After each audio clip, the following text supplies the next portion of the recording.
Hi everyone. Let me actually go. Give me one sec. This time, Smarty McSmart Pants me, wrote all of these things beforehand, so I can just click post, and then I can be like, "This, hey, the stream is on," while actually not lying that the stream is on. Smarty McSmart Pants, right? Hi everybody. All the ghosts out there in Ghosty Ghostland. Um, hey everybody. I'm ChadRStewart. I am a software engineer from Kingston, Jamaica. Mostly a front-end engineer, but I am learning back-end engineering. That's generally the goal of the stream. Uh, would really appreciate, like as the title says, come help me with the backend engineering, and the focus today is, oh, you know what I forgot to do? I forgot to bring up all the documentation that I have for the stream, which is fine. That will take me just a moment. Um, but yeah, so I'm learning back-end engineering. I did full stack engineering when earlier in my career, but more recently I've been more focused on front-end engineering. That's just kind of like how the cookie crumbled. So I am trying to up my back-end engineering skills. Um, yeah, so I'm trying to up my backend engineering skills. Would love for people to come and help me as best as I can. I hope I can also help new people who haven't. Let me go switch this to OBS so I can actually see myself. Uh, uh, excuse me. I'd love to. I hope this helps new people coming in. So at the very least, they kind of see just the process of learning something, especially something so particularly complicated and abstract as just backend engineering in general. Like for instance, the topic for today is database design, and I'll get into it a bit, exactly what we're going to be doing. But the topic for today is database design, and we went over database normalization yesterday. Or yeah, we went over database normalization yesterday, and that's a very abstract and mathematical topic. You know, excuse me, you know what I mean? So it can be intense. Um, that said, we're still going to persevere. We're still going to go through it. And yeah, cool beans. So let me oh, before I do that, I need to write like a official intro because I kind of just guesstimate what what we're doing. Um, I have a YouTube channel. The YouTube channel is similar to this. I want to do I want to make videos specifically for the YouTube channel. So what I've been actually thinking of, and I was literally thinking of it today. Um, so the stream format is this. I spend 2 hours coding, and then I spend 1 hour, or potentially up to 1 hour, having an open-ended discussion. Um, I'm thinking of just when I put it on YouTube, just having them separate because in essence I'm making content for YouTube anyway. So I'm thinking of posting them separate, which I guess doesn't affect the stream. It's just me kind of saying my random thoughts into the ether. But I don't know. I don't know. We will see how that works. Um, right. I guess also, one more housekeeping thing. Yesterday I mentioned that I needed a second monitor, mainly because, like for instance, OBS is on those. I only have one screen, which is the screen that the laptop has, clearly. Or I'm on a laptop. The screen that the laptop has. Um, so like things like OBS, if I want to change the scene and I'm streaming my desktop, you guys are seeing my desktop. You know what I mean? No ifs, ands, or buts, right? And so what I want to eventually do is have dual monitors so I can have all the administrative stuff. Like one of the issues that I have is that uh like if you notice in the corner here, there's like a little gray box, and the idea is that it's the background for Stream Chat, right? So Stream Chat will show up in the videos, but I don't have a practical mechanism for showing Stream Chat to myself so that I can engage with people. Um, Anyways, all of that solved with a second monitor. I have not been able to get it yet, um, mainly because I actually didn't have that much free time yesterday. So I will attempt to get it today or tomorrow, since tomorrow is a break for me from streaming. So I will actually be able to engage in that type of activity. That said, what is it that I wanted to do? Yeah, that's about it. So let's kind of get into what what the goal is. So I will start with um the I will start with like the whole like so I wrote like somewhat of a syllabus for my learning. The idea is like to explore the backend engineering process to learn how to develop full stack apps. And success metrics is in essence being able to plan and create a well-engineered full stack app.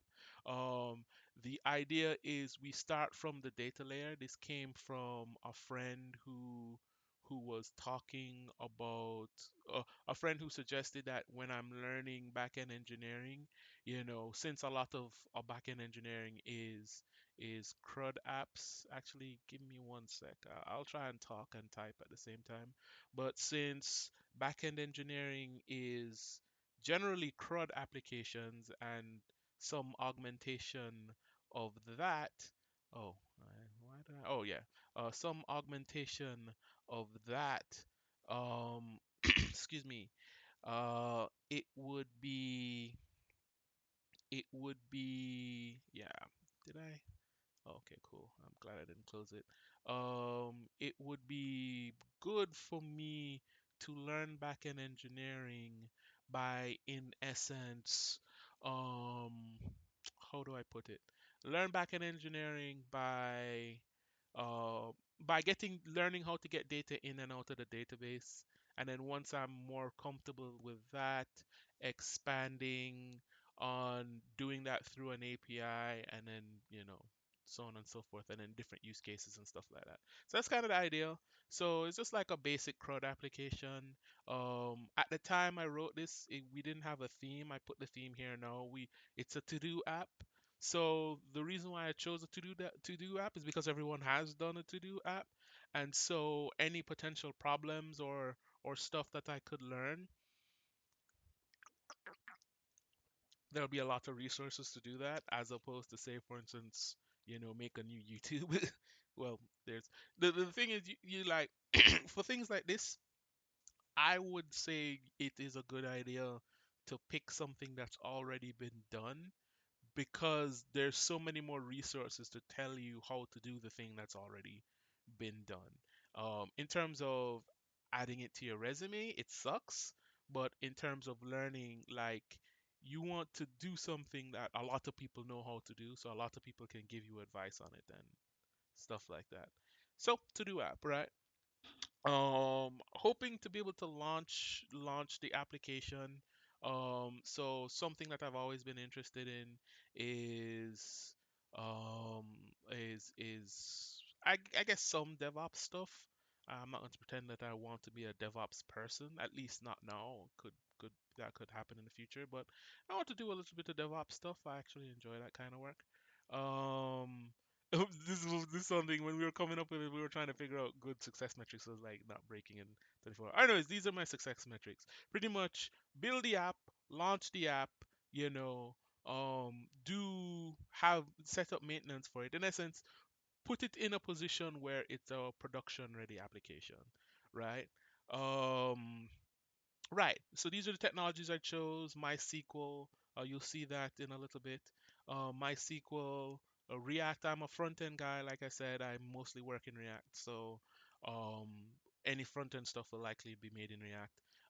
Node and Express. Again, front end guy, working with JavaScript, staying within the JavaScript realm, especially just to learn to continue to learn backend concepts. For cloud, AWS. I've worked with AWS before. I'm personally interested in it. Um, so yeah, AWS. So that's where we were hoping to get the application to. The only thing about AWS I'm a little bit worried about is it's expensive. Uh, Potentially, like people have like had like $1,000 AWS bills. So we will look to see if we can avoid that. Cause I ain't paying a lot of money to practice AWS. But yeah. Um, so yeah, these are the projects that we're choosing. Choosing is a basic CRUD application, to-do list, to-do app, with user authentication. That's another thing he mentioned too. Is like pretty much every application is basic CRUD, with user authentication. So it's kind of went there. Speaking of which, I might end up actually kind of revising this a little bit now that I'm looking at it. But we might end up revising this a little bit. Just not revising it in terms of like literally just adding more stuff. Like what is a basic CRUD application that more or less is always there. Because I want to be able to say that I can do this, right? So I administrate a hashtag called Tech is Hiring. Um, which how do I put this? It's so if job seekers or anybody with opportunities have something that they want to post on Twitter, they can post it on Twitter and tag it with Tech is Hiring. And in essence, puts everything in one place. That's the goal of it. It has a bot right now. Which actually you have to go check if it works. I don't know. I'm super paranoid about that, but yeah. Um, actually can put an X by this finally. I have a bot right now, and that's in essence the best place to go if you're interested in updates on it. So it's like you don't have to actually go to the hashtag. You can just like follow the bot and then, tag for notifications. And if any notifications come up, then, you'll be the first to know. So I'm thinking of making that a website so that you can just get the information from the bot, but you don't necessarily have to be on Twitter. So it's like a single website. That'll probably be done after all of the work with this. Um, but yeah, like that's kind of something I was planning on doing, and then we'll come up with something else afterwards. Um, and yeah, so this is pretty much the way I plan to learn. So we've already went through installing the database application and any supporting technologies. So I have MySQL Workbench, and that just kind of gives me potentially a GUI to do some of this work, even though to be quite honest, we're still sending SQL queries. So um yeah, so learning the basics of CRUD through the data layer, that's in essence learning how to get data in and out just through SQL queries. Doing the basics of database design, that is what we're doing right now. And then next we will do API design, and then we just kind of explore, we do all the stuff. I guess this I don't need um, for really. All right, this is going to be 5. Uh, Delete 5. Oh, wow, that's weird. Did I actually do this myself? Weird. Okay, anyways. Um how do I put this? Yeah, so that's pretty much it. We haven't done anything for this. We will do something for this when we kind of get there, because this is clearly a multiple week process. Like it's been like call it 2 weeks and we haven't even gotten out of database design yet. Well, I guess it's almost halfway done, right? After this is halfway done, and then it's API design. It's probably a couple of weeks. Anyways, that said, so I just have some stuff here, stream notes. Pretty much every day I put stuff here. um, so what we're going to do today is again continuing to do database design. What we attempted to do yesterday, is we attempted to learn about normalization. We didn't necessarily finish, mainly because database normalization, whenever it's being explained, it's always being explained, it seems, in in a mathematical way, and I didn't want to kind of sit there and try to understand it in the stream. And for now, I am trying to avoid watching videos on stream, because I don't know the legality of that. And it just kind of feels icky in a sense, potentially giving somebody else's content, um, being able, getting people to view somebody else's content without them explicitly going to their content site. So I'm avoiding that right now. I probably have to get that. I probably have to learn that answer at some point. Or not at some point, soon. Um, but yeah, I just put general notes here for what we're doing. Oh, right. I made a what you call it. I had made a highlight because it was so funny to me. But yeah, that's pretty much it. So I guess we will get into it. Right. Okay. So what I plan to do today, at least right now, is go over all the stuff that I learned about database normalization, and in essence go be able to write them down in notes in my own words here. Then we have a database design here. Yeah, we have a database design here.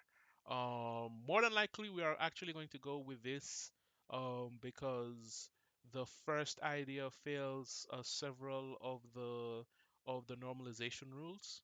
And so more than likely, if I want a database in the normal form, actually there's one other normal form that I forgot to read, which is the Boyce Cod normal form. I can't believe I even remembered that. But there's a normal form that I forgot to go over, so I am going to do that. And then in essence, I'm going to write down all the normal forms. I'm going to write down all the normal forms in my own words, and then we're going to, in essence, augment this database to fit the third normal form just because we can. And then we will deploy the database. So in essence, we will actually put it in the SQL database. And then we will get to writing node code. Um, yeah, that's pretty much it. Um, and so yeah, that's pretty much the idea right now. So let me go back, um, and oh, what the hell? Give me 1 second. I am going to take a quick break, and I keep forgetting to add the thing here. But I'm gonna take a quick break. I'll be right back.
Yeah, sorry about that. And I have also magically gotten my glasses. Ooh, and it's now in the void. Ooh. I'm sorry. This is too cool.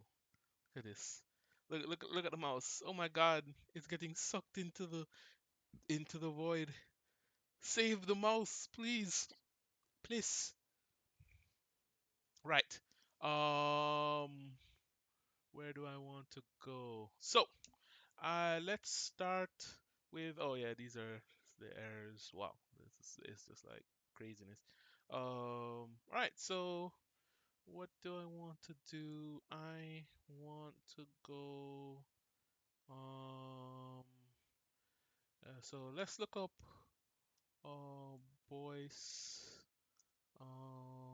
Could normal form. I cannot believe I remember that. I really can't believe I remember that at all. Oh, cool. But yeah, so we're just going to kind of learn about this type of stuff. The BCN is an advanced version of the 3NF. It is stricter than the 3NF. That's what I'm kind of hoping. So, quick note for those who are um quick note for those who are coming in and don't know what the normal form of a database is in essence. So I have a thing written here which I will more or less reiterate.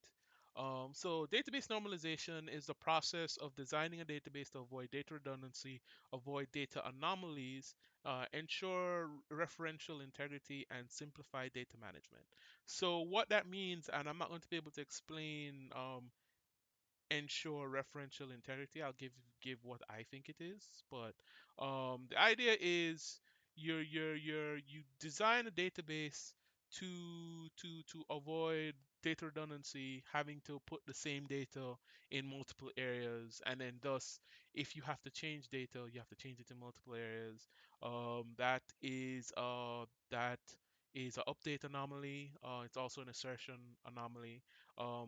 Data anomalies are like, I guess what you would say, oddities in the data that you're building. So say for instance, again, um like a update anomaly from my understanding would be like you have some important data that exists, or you have a row that has more or less every important data point that you could possibly have, and you have every important data point that you could possibly have, and how do I put this? How do I put this? Um, you right. So like you have like the name of the school with a student, and then the only point that you know that that school exists is because it's in a record with a student. So when you delete that record, the school disappears. That's a update anomaly.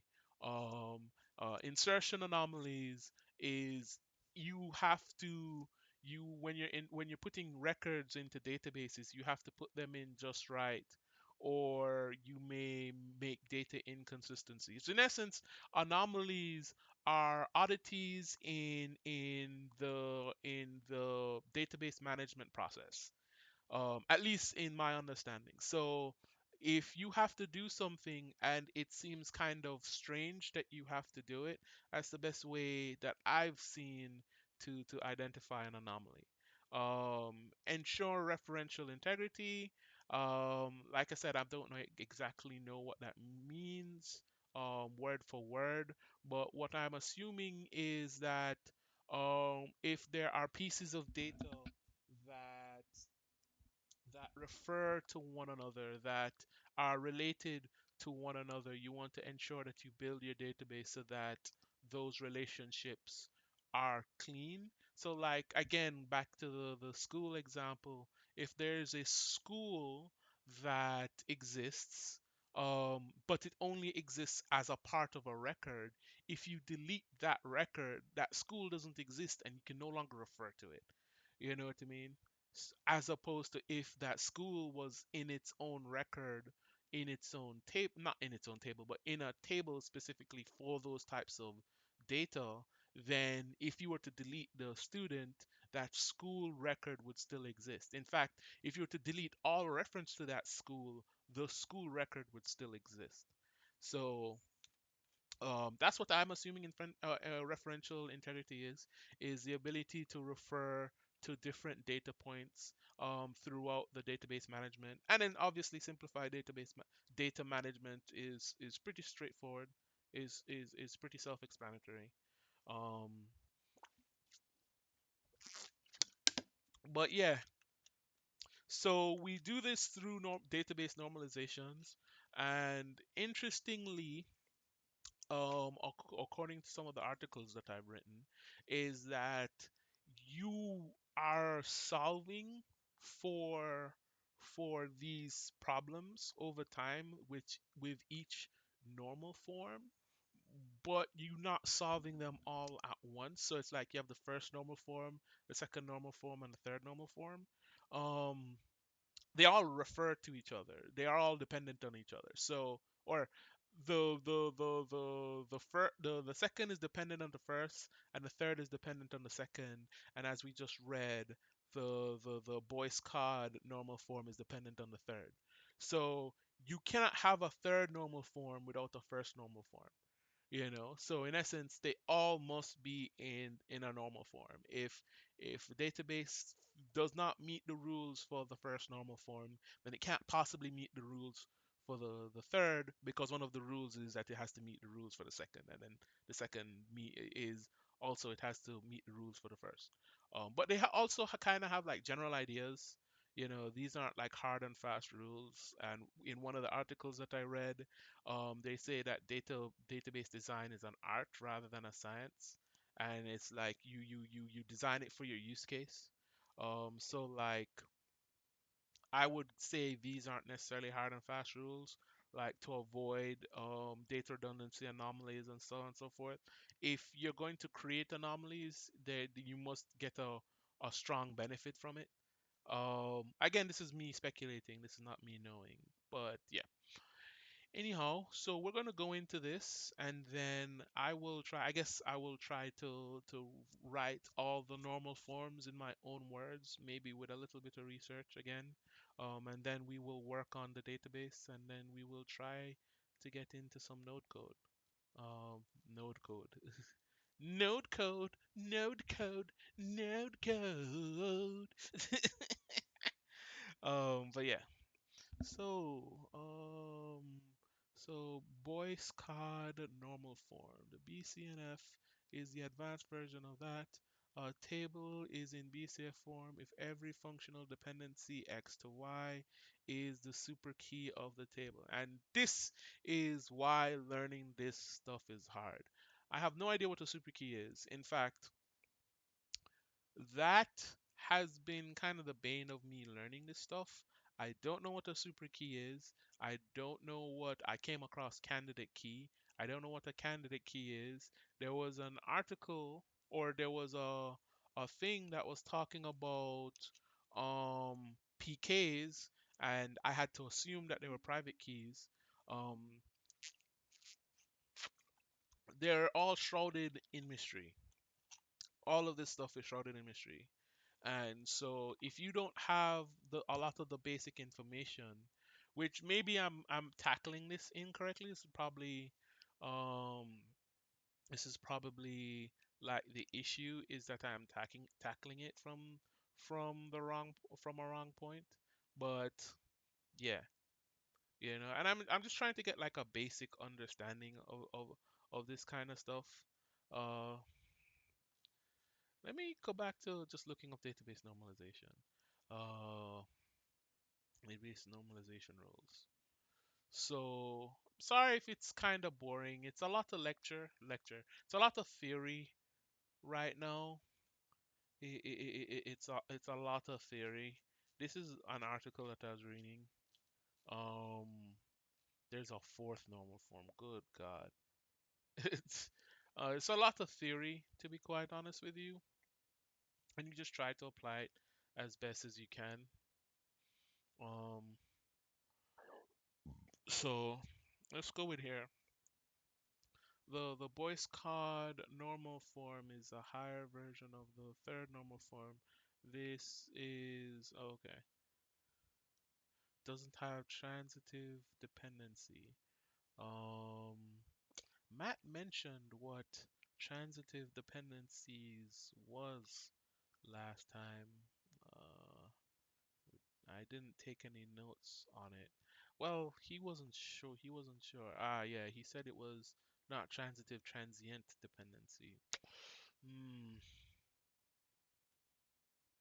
So, when we came across this word initially, or this phrase initially, um, I think the idea was that a transient dependency exists when you have the following functional dependency pattern: A to B and B to C, therefore A to C. Okay, cool.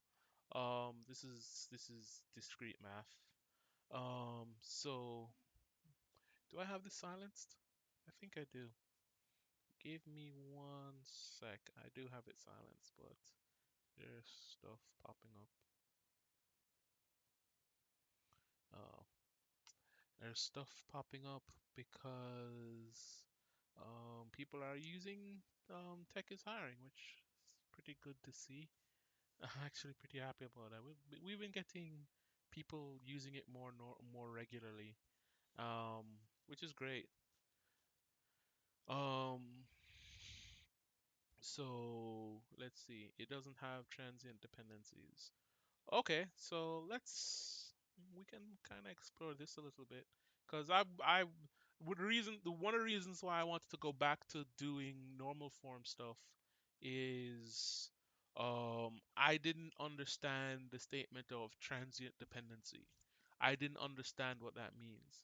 Um, Anyways, I'm still really hoping to get into code because kind of watching somebody try to understand theory can potentially be boring unless there's at least an interesting conversation going on around it. Um, but yeah, I don't know. Either way, we will just go through. Um, Let us see. Oh, boy, Scott. Actually, let me check something. uh it would have sucked. Like I've been so there was a time where I started streaming and the mic wasn't working. and and and I was like speaking for like 10, 15 minutes. So it would have been and it would have been a problem to come in and be like why I'm talking. It's like why isn't anybody saying anything? So I'm just making sure. Anyways, all right, so let's start here. So the third normal form is an upgrade from the second normal form when a table is in second normal form has no transient dependencies. Then it is the third normal form. That is then is in the third normal form. So let me talk about a little bit quickly. Let me talk quickly, just since we're still going to go into this. What at least my understandings of the normal forms are. So first normal form is is I'm literally looking at the thing right now. At the very least, the idea is the first normal form in my head is that there aren't repeated variables, sorry. There aren't repeated groups. So like for instance, um again going with the school thing, um you don't put school you don't necessarily put school um excuse me, you don't necessarily put school you don't repeat the data school. Now I'm literally even thinking about it right now. So there's several ways you can deal with this, or there's a few ways you can deal with this, but I'm not sure if that would be potentially in the normal form. So you have one school. You have a school. You have schools, right? You have some record that involves some school, and the school is not the primary thing, right? Is it that we want to avoid? Is it that we want to avoid um having to write, like, say for instance, if the primary record is about a person named Chad. Do we want to avoid writing multiple records for Chad in case they have multiple attributes or something? Or is it that we want to avoid having um, multiple instances of the same thing in multiple records? So, say for instance, there's Chad, and then there's Mary, and then there's John. You know what I mean? Wow. I okay. Chad, Mary, and John. I'm a part of the regular name the regular name set, the set of names you can refer to when you're referring to no one. Anyways, if you have those people, right, is it that you don't want those people to have multiple records with multiple pieces of information that in essence it belongs to the same person? Or is it that you don't want to have the school being referred to multiple times across the same person? But if you were to do that, say for instance, if you were to have like a new table with lists of schools, you would still have to refer to that, and I don't think that would solve the problem. So I'm going to look at examples here for these two. Um, so, like for instance, the second normal form, um, they say it should not have partial dependency, but in another article I read, it was just like the PKs shouldn't refer to any to it shouldn't be it shouldn't be a compound primary key. PK is primary key. It should not be a compound primary key. Excuse me. Um, that's how they refer to it as.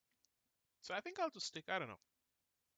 We will go through this stuff, and then the third normal form is doesn't have transient dependencies in essence. You can't say that so when I was reading it, another article is like they're not ancestors. So Mary is not the ancestor of Jason, who's not the ancestor of Bob. You know what I mean?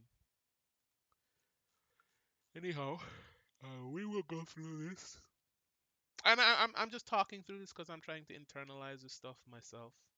Um, like I'm doing a good job. Like before, like yesterday, it was much harder.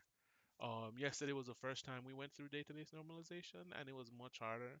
And by the way, I'm not pretending that this is literally everything about database design or database anything, to be quite honest with you. I just want to get enough of a basic understanding so that when I start building applications, because like the goal is not to be a database administrator, the goal is to have enough information to do a good job when I am building my application. You know what I mean? That's in essence all you can ask for as a full stack engineer, is to have just enough information to do a good job, or to have a collection of people that have just enough information to do a good job. This is the reason why you don't necessarily want one person to handle everything, because they can't specialize in anything. Um, it's hard for them, or not can't, it's hard for them to specialize in anything, and so like it's hard for them to do best practices in for different things.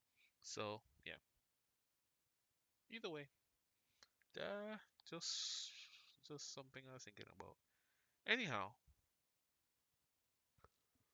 oh, oh, by the way, I did not mention. Excuse me. Why am I tired already? I did not mention. Um. Oh, right. I actually forgot to put my clock. So what I also do as well is I also take periodic breaks. I think it's 30 minutes. I take periodic breaks. Is it 30 minutes? No, it's 20 minutes. Let's call it 30. I take periodic breaks, so I just don't burn out. So I'll take breaks and I'll get up and I'll walk around and just chill. You know what I mean? But yeah. Oh, what is it that I want to do?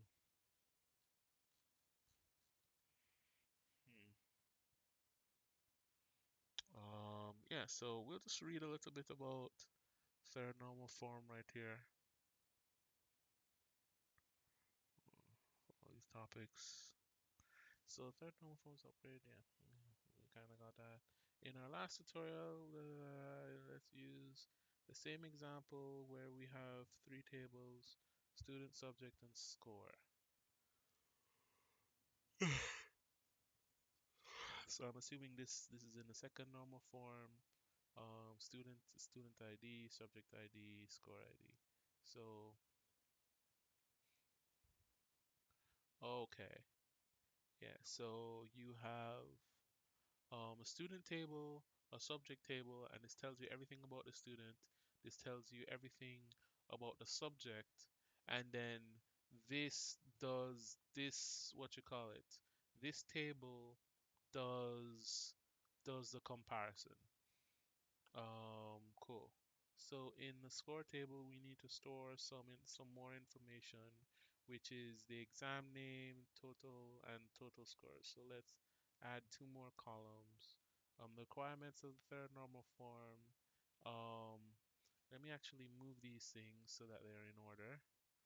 Um, and let me also, since there's a fourth normal form, let me also bring that up as well, and we will go through that. We're likely going to stop at the third normal form, mainly because one, it's a to-do app. Two, it's not that serious. Three, it's not that serious. Just I don't want to get so deep into DB stuff that I'm not necessarily I don't want to get so deep into DB stuff that we're not making any progress in learning backend engineering. Or sorry, we're not making any further proper progress because we're just like expanding our DB knowledge. You know, I want to be able. The goal is to produce an app and to launch the app on to and to have the app on the internet. So things that get to that point, and it's to not just to launch the not just to make the app, because I could easily just kind of type in a couple of things and be like, ooh, app, you know what I mean? But the goal is to get a good quality app, or what I would consider a good quality app. And I mean, that's subjective, right? But is to get a good quality app out into the wild, and then kind of work from there. You know what I mean? So, excuse me. Yeah. So I don't want to sit too much into this, but this is something that I think is important, and this is a good environment to learn this kind of stuff, because this stuff is kind of complicated, but the app itself isn't necessarily like, it's not a production app, you know what I mean? It's not an app that that that my reputation is staked on. You know what I mean? This is just not even, I don't want to say for fun, but this is for my own education as a practitioner of full stack engineering. So yeah, cool beans. The beans are cool. But okay, cool. So, all right. So requirements for third normal form, it doesn't have transient dependency. What is transient dependency? I should have just stuck with this article instead of leaving. Actually, I should have gone. Anyways, with exam name and total articles added to our score, it saves more data now. Primary key for the score table is a composite key, which means it's made up of two attributes, student and student ID. Let me see. Student ID plus subject ID. Score ID. Student ID, subject ID. Uh, our new column, exam name, depends on both student and subject. For example, a mechanical engineer student will have workshop exam, but a computer science student won't. And for some subjects, you have practical exams, and for some you don't. So we say that exam name is dependent on both student ID and subject ID. Exam name. Where is the exam name? Okay. And what about our second new column, total marks? Does it depend on our score table's primary key? Well, the score table, well, the both exam name, is just, but the exam name is another column. Marks, so marks is here, and an exam name and total exam.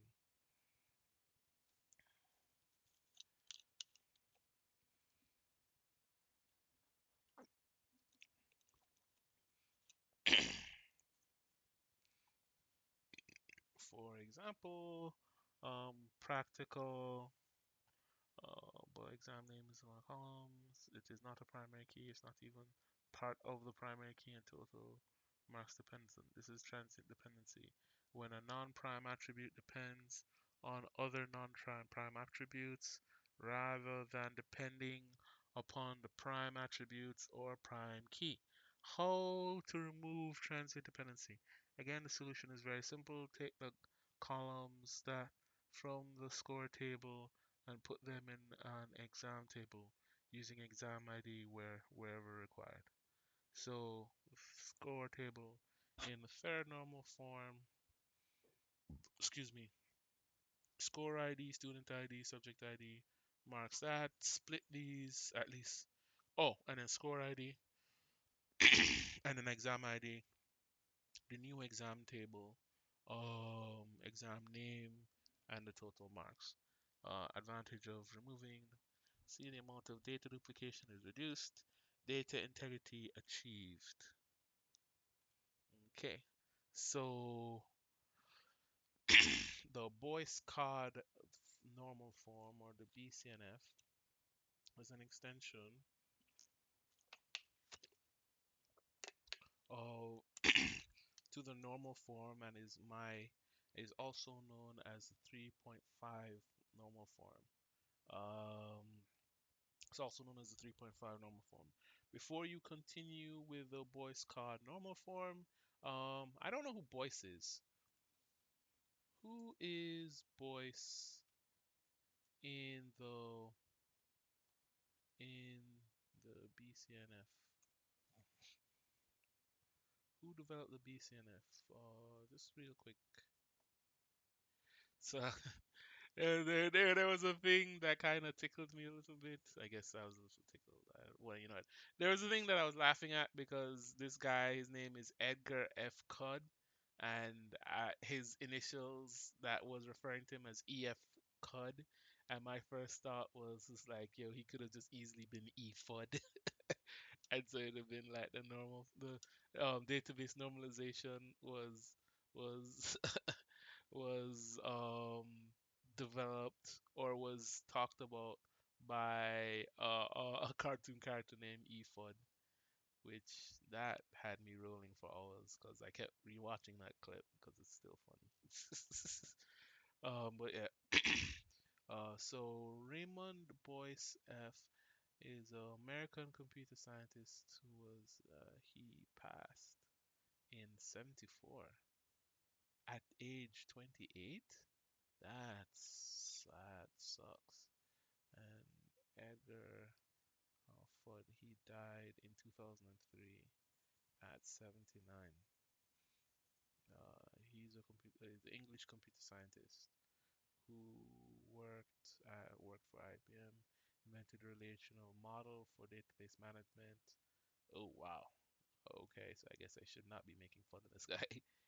um, the theoretical basis of relational databases, database management systems. He made other valuable contributions to computer science, but the relational model, a very influential general theory of database management, remains his most mentioned, analyzed, and celebrated achievement.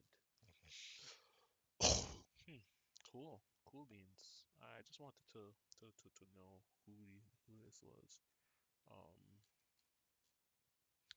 following follow the video above for the clip, or if you want, you can skip the video and jump to the section below for the complete tutorial. In our last tutorial, we learned about the third normal form and how we can remove transient dependency. We suggest that you follow the last tutorial before this.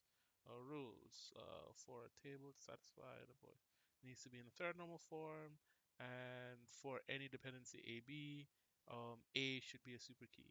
The second point is a bit tricky, so, tricky, right? Simple form means that the dependency A cannot be a non-prime vice. Are you a DB admin yet? No, I am not. Um, Thank you so much for coming into the chat, Vice Syndicate. I'm not the DB admin yet. To be quite honest with you, I don't want to be a DB admin. This is not to hate on being a DB admin at all. That's just not my focus right now. My focus is more full stack development. I know you're making a joke, but I don't want to be like DB admin sucks. I don't want to do that. And, and then I get interneted and it's like, look, this dude talk about talking crap about DB admins. I just get punched in the face. It's like I'm walking down the street. You know what I mean? I don't want that to happen. Oh man. But no, I'm not a DB admin yet. I haven't achieved the powers of the DB. I have the power. You know, I haven't made like databases float and I can throw them with the power of my mind. You know, I'm not that guy. That person. Oh my goodness. DB admin. Why is this a DB admin stream? Why is this a DB admin stream? God, streaming, you know what? Let me not even get into that. So below we have a college, uh, below we have a college enrollment table with columns, student ID, subject, and professor. We, as you can see, we have also added some sample data to the table. Thank you for the data of sampleness. Yo, that thing's sample. Man, what happened to let's stay on track. In the table above, one student can enroll for multiple subjects. For example, that has opted to enroll for Java and C++. Oh, and so you have multiplications of records here. So you have the same student, but you have the same students, but yeah. So is that the problem? Uh, for each for each subject, a professor is assigned to the student. A professor is assigned to the student, yeah. And there can be multiple professors teaching one subject, like we have for example. What do you think should be the primary key? What should be the primary key? There isn't a primary key because this is based on something else. This is actually a foreign key. This is a foreign key. This is a foreign key. Um, Well, this is not a key at all. This is not a key attribute. And this is not a key attribute either. Yeah. Well, in the above table, the student and subject together is because student ID and subject we can find all columns in the table. One more important is one professor teaches only one subject, but one subject may have two different professors. There's a dependency on subject and professor. So this table satisfies the first normal form because all values are atomic, column names are unique, and so why is this table not in BCNN? In the table above, student subject form, which means the student ID subject form primary key, which means subject column is a prime attribute, but there is one more dependency, professor that. While subject is prime attribute, professor is a non-prime attribute. which is not allowed in the BCNN. So how do we satisfy this? So we below we have the structure for both tables. Table ID. So at least what this kind of seems like is whenever you're adding so in database design, at least this is the art, right? This is data in database design. You build a table for the data that you need, right? So like for instance, let's bring up a text field right now. So we have, let's go with our what you call it, our to do. So we have to do, we have to do name, we have to do desk, and then what else? To do name, to do desk, um, is completed, right? That's the basic table, it seems like, right? That's the basic table. So now, and then we have ID. So to do ID, right? That's the basic table. This is fine right now. Like this doesn't refer to anything. This doesn't refer to anything. This doesn't refer to anything. This can exist in a table on its own, right? But say you want to start adding things like maybe username, right? Or password, username, password, or um to-do list, you know. Now, these things refer potentially can refer to things. These things can be multiplied, like multiplied, can be repeated. These things can be repeated, has to be repeated to keep the data intact. This has to be repeated to keep the data intact. You know what I mean? And it's so what it kind of feels like is as your table grows, you would just add a column, and then you would see the problems that the column would create. And so, which I think I am going to do is I'm not going to scrap my entire design, but well, I need is completed.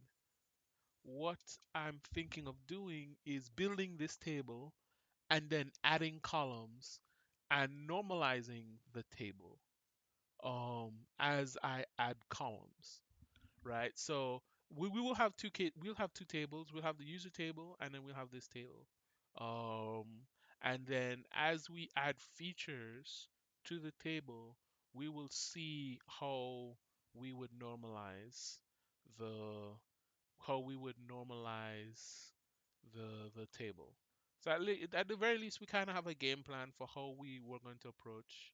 The more and more I think about it, the more I think we're not actually going to get to we're not actually going to get to any node code. It might have to be on Friday, unfortunately, but we will press on. One quick thing.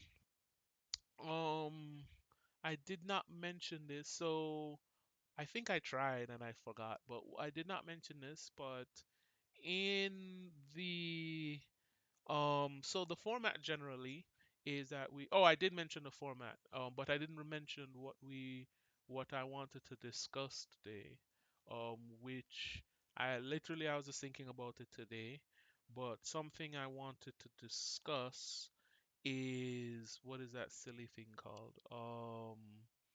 What is it? What is that thing? Not stress, sorry. Burnout. I wanted to discuss burnout. Mainly because I have ideas on how to deal with burnout.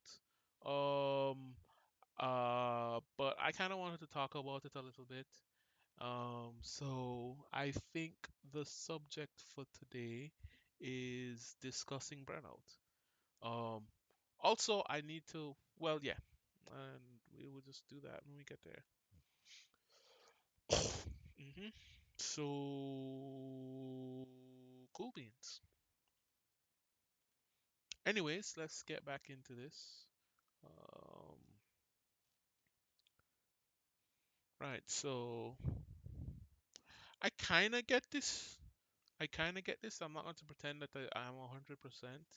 Like, I understand what they mean, but I don't think I would internalize this immediately. I'd probably have to go over it a few times, and I'd probably have to use it, which is good because we're more or less about to normalize a table in the next couple of minutes anyway. Um, right. So I just want to kind of look at this fourth normal form. I don't want to get too deep into this.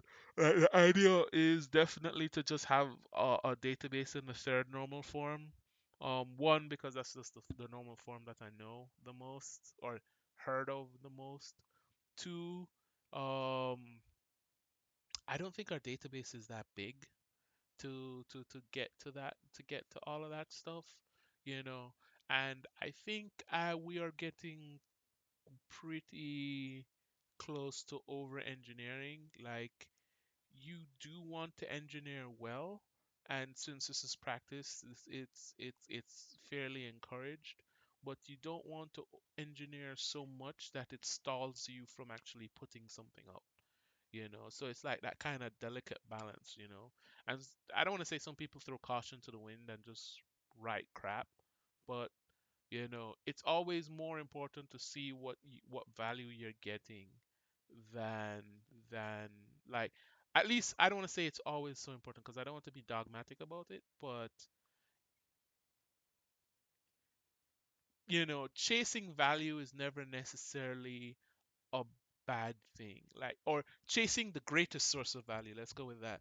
Chasing the greatest source for. Can I make a request? Sure, sure. Let me finish my statement though. But yeah. Chasing great. The great. The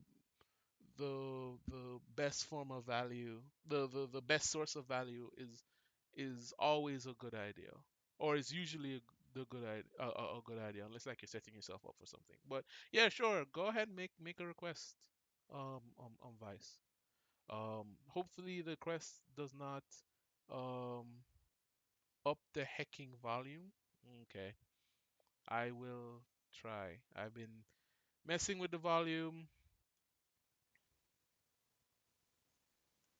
All right, fine. The volume is the volume is up. Again, I'm fairly loud, so I don't want to blow out people's eardrums, but that's as loud as I can make it in OBS. I don't think I can. Give me 1 second just to make sure. I don't think I can make it any louder elsewhere.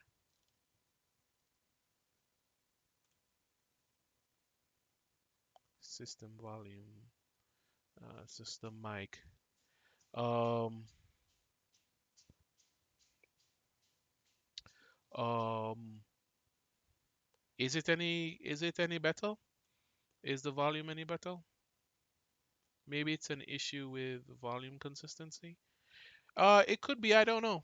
Like, this is not necessarily the best like mic setup or input setup. Um, since you raised it, it's been the same. Better in my opinion. Yeah, I don't know. It could be a issue with I don't know, it could be an issue with the setup. Like, to be honest, I'm just kind of making do with what I have. So I have a headset clearly, and the headset is plugged in to the thing it came with. Unfortunately, so this machine that I'm running does not have USB-A, and so I am running it through a converter, and then that converter is converting it into USB-C or Thunderbolt or whatever. Um, and that's how I am getting audio into it. I do there's an issue with drivers for the onboard audio, which I'm just going to wait out to see if they add drivers to I guess the regular Linux distro or whatever. But yeah, making do.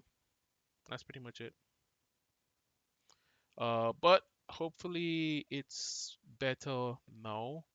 Um, Tell me if it's too loud. If it ever gets too loud, like if I start like getting loud or anything, let me know. Again, my whole concern was just to blow up people's ears. Just let me know if it's too loud. Anyhow, let's go back into thank you very much. But yeah, let's get back into this. So fourth normal form comes into picture when multi-value dependency occur in any relation. In this tutorial, we will learn about actually, uh, am I still? Yeah, I'm still in the web. Let me go back to this. Sorry. Just making sure. Um, but yeah, fourth normal form comes into picture when multi-layered dependency occur in any relation. This tutorial, let's go down a little bit. So follow the above thing for the complete explanation. So fourth normal form rules. For a table to satisfy the fourth normal form, it has to satisfy the Boyce-Codd normal form, and the table should not have any multi-value dependency. Um, is this the last normal form? I really hope this is the last normal form. I hope there isn't like a fifth or thing, anything like that. I'm not I'm not even going to investigate it. I'm just going to read this. A table is said to have multiple dependency if for dependency A, if a single value A or multiple values of B exist and the table have multi-value dependencies. Um, Also, a table should have at least three columns for it to have a multi-valued dependency. Hmm, okay. Um, right. So, example. Below we have a college enrollment table with columns SID, student ID, course, and hobby number. As you can see, the prime table above, students with SID 1 has opted for two courses. Um, right. Um, and two hobbies. You may think, what problem can this lead to, right? Well, the two records for student will give rise to two more records as below, because for one student, two hobbies exist. Hence, along with both courses, these hobbies should be specified. Um, and in the table above, there is no relationship between the column course and hobby. They are independent. So there is multi-value dependency. You know what? I'm not even going to go into this. I think I'm going to close this as well. So let's just stick with these three for now. Um, I think if we normalize to the third normal form, I think our database will be in good shape. That's assuming if we even get there, to be quite honest with you. Or I don't want to say that we get there. I mean, we can't. You can get there with any database. You can get there with an entity database, if I remember correctly. But yeah. Cool beans. So let's just start with this single attribute, single. So each column you should be singly valued, which means that they should not contain multiple values. Um, okay. Attribute domain should not change. Um, you see, you see, that's why I turned this down. All right, I'm leaving it here. I'm leaving it here. You can request to be louder all you want. I'm leaving it right there. You see, I don't want to blow up people's eardrums. What is this? Okay, alarm. So more than likely, what will what will give me a second? More than likely, what will happen? Thank you, by the way, for letting me know because I obviously can't hear myself in the mic. I don't know if that's something that I should focus on. But I can't hear myself in the mic. Um, Anyhow, I'm just going to kind of go over this really quickly. I'm gonna go over this really quickly, and actually, I'm not going to go over this really quickly. That should be a thing you can do in Windows. This is on a this is on Linux setup. But I would probably do that. Yes. I know that I had a friend who wanted to do a podcast, and one of the things he was saying that it's really important. I mean, I've heard this be a thing before. Is excuse me, this is be a thing before is that if especially if you have multiple guests on if you have multiple guests on, if you can kind of hear yourself, or you can if everybody can hear each other, you know, if people tend to not speak over each other. That obviously that has nothing to do with this, but if I can hear myself, I can hear how loud I am being to everybody else. Yeah, if I can hear myself, I can hear how loud I'm being to you guys, and so I can set the volume accordingly. Um, but right now I'm just kind of guesstimating. Like literally the only thing that I'm using to set the volume is this thing right here, you know. And that's kind of my only judge to see that the volume is a little higher or not. Anyhow, I am going to take a quick. Oh, hey, what's up, man? Yeah, I saw that you. Let me make sure. Yeah, I saw that you followed. I did not. I got the email that you followed. I still haven't set up the follow notification in Twitch yet. But thank you for following. Thank you for being in the chat. Really appreciate it, man. Um, I'm actually going to take a quick break. Um, I just wanted to just kind of take a quick bathroom break. So actually, you know, let me screw it. Yeah, I'll take a quick bathroom break. I will be right back. I'm sorry, this is the point of the stream you ended up ended up showing up in, but give me 1 sec and I will be right back.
Hey everybody, I'm back.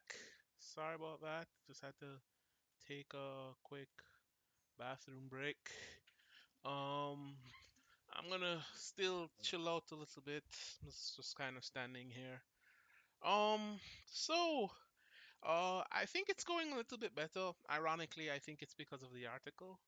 And it's like a lot of the keywords that they use to describe normalization is actually being explained in the article, as opposed to just kind of staring at you. It's just like, here, these are the words. Um, so I'm thinking a little bit. Um, I still want to, I still want to kind of define the normal forms for myself, but I think what we will do, because we've done a fair amount of theory. I mean, the last 2 days, the today and yesterday, well, yeah, it was yesterday. Yesterday was theory, and uh, I think it's more interesting to kind of get into code. And so, what I think we will do is I will create or I will write like a simple database schema with two with two tables, the user table and the user table and the what you call it table. The user table and the username table and the to do table. And what we will do is we will normalize those, and then what we will also do is that we will add the features that we wanted to add, and then excuse me excuse me we will add the features that we want to add that we wanted to add.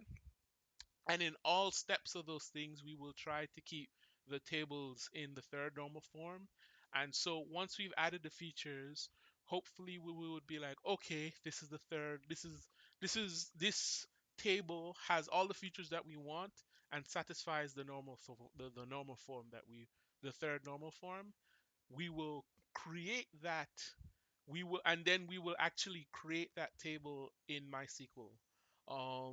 And then maybe we can start like setting up the basics of a node project. Um, and then so we'll just have everything set up for tomorrow. For tomorrow. For next stream. Um, but yeah, I'm just kind of moving. So I say this all the time. So I got this kind of from her is Angela, I think Angela Davis. She goes by Scooter Phoenix on Twitter. Uh, very big on fitness. She always talks about, hey, have you taken the time to get up and stretch and so on and so forth. So on her advice, I am doing the same. I don't talk about it enough. I probably should talk about it more on Twitter, but I am doing the same. It is very important that you do this, like at least every hour, every 2 hours. Get up, stretch, move your body. Mostly move your body. We're not really built to sit in the same spot. It's not very healthy for us. Um, just even having the break, like, and it doesn't necessarily mean get up and you can get up, take a walk or whatever, but just ensure that you're just not sitting there for 5 hours straight. It's horrible for your back, horrible for your posture. It's just genuinely horrible. You want to be moving. And so I always, whenever I'm doing this stuff, I always try to talk about advocating for stuff like that because it's just not good for you. It's just not good for you. So I talk about that whenever I'm stretching or I mean not really stretching. No, I'm stretching because I'm talking about it, but I'm not really stretching, but I'm moving, and it's just healthy. It's just healthy for you. If we're gonna have to sit for 5 hours, we might as well not sit for the full 5 hours. We can sit for 4 hours and then an hour where we're getting up and moving and stretching and doing all that. Anyways, I advocate for that on stream, and just for people who see this on the stream and who see this on YouTube, just to kind of remind them. Yeah, cool beans. How long has it been? It's been almost 10 minutes. So let me kind of get back into working mode. So let me go and move this back to so that you can see me. I just don't want you guys looking at my stomach. Yeah, no, it's just kind of weird. Right, so I think what we will do is we will just leave these up here. I can close this. We will leave these up here. I think I can close this as well. And what we will do here is in the notes, we will start with, so new database schema, and to do app. So what we want is we want the to do app to be able to obviously save to dos, to have to dos, say show completion, have to dos, show completion. What else? Have to dos, show completion, um, have to have lists of have to do's associated with lists, and then save, and sorry, and then user authentication. User authentication. And so we are going to start with something simple here, um, which is just a to-do list and to-do list table. And so this would be to do ID, to do ID, to do name. I don't need this. To do this description, desk for description. To do sorry, is completed, and date modified or date created. Date created. I'm gonna have to go back and look for that.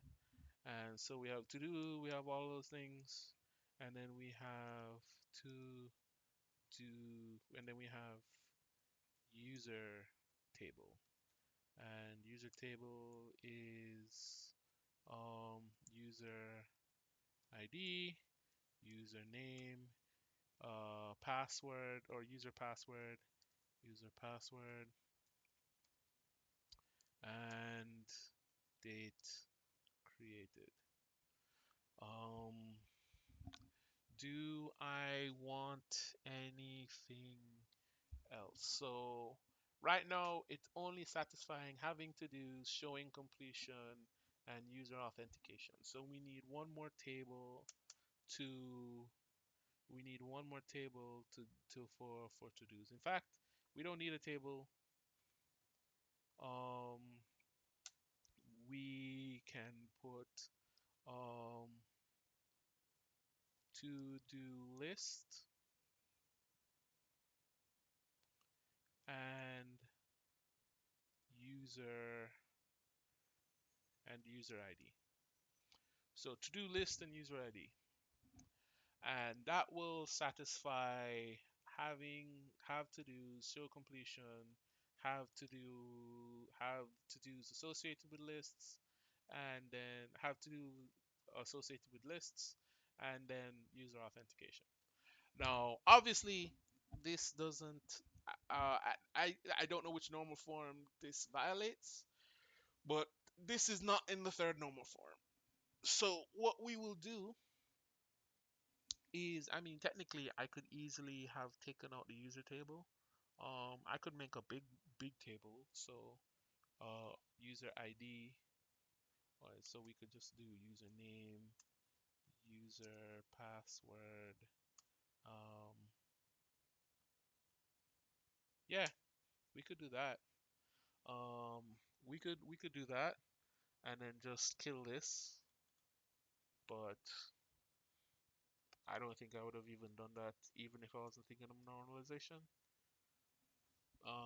Anyways, so we will start with these two tables, and we will start with these two tables which satisfy our criteria for the app of all the features that we want the app to have, and we will try to normalize these tables so that they all satisfy the normal form, um, the third normal form as best as I possibly can as a amateur database database administration practitioner. And so, oh, I need to also set my alarm again so that I actually get up and do this stuff. Cool. And I'm, of course, because I'm because I'm on my phone, I immediately go look look for look at my email. Anyhow, what is it that I want to do? Cool. So, yeah, that's not important. I can close that. Yeah. So yeah. All right. So we will start with the first normal form. And in essence, we're just checking if if we violate any of these rules, and then we will make changes to the database to ensure that we don't violate any of the rules. So for example, all right, rule one: each column of your data of your table should be single valued, which means they should not contain multiple values. We will explain this with an example later. So yeah, so like here. Let's go back to our table and be like, yep, so each column only contains one value. ID is only one value, name is only one value, description is multiple characters in the string. Well, all of them are multiple characters, but it's one value. The description is one thing, even if it's potentially long. Is complete is one thing. Data date created, even that is one thing. It signifies one thing. Something that I had mentioned last stream is that all of these things, like for instance, in here, single value, right? In one of the articles, I don't want to read that. In one of the articles, they mentioned that the date string that dates are not necessarily singular. They're compound, right? And they're compound because it's like you have you have day, month, year. It brings up multiple things. But one of the things that I kind of noticed in that is it depends on the organization. Like so and I mean this is just something. This is just something that I had noted from the explanation from the article. I'm not pretending that this is completely true, but this is just something that I've seen. If people think otherwise, please let me know. But yeah, so date created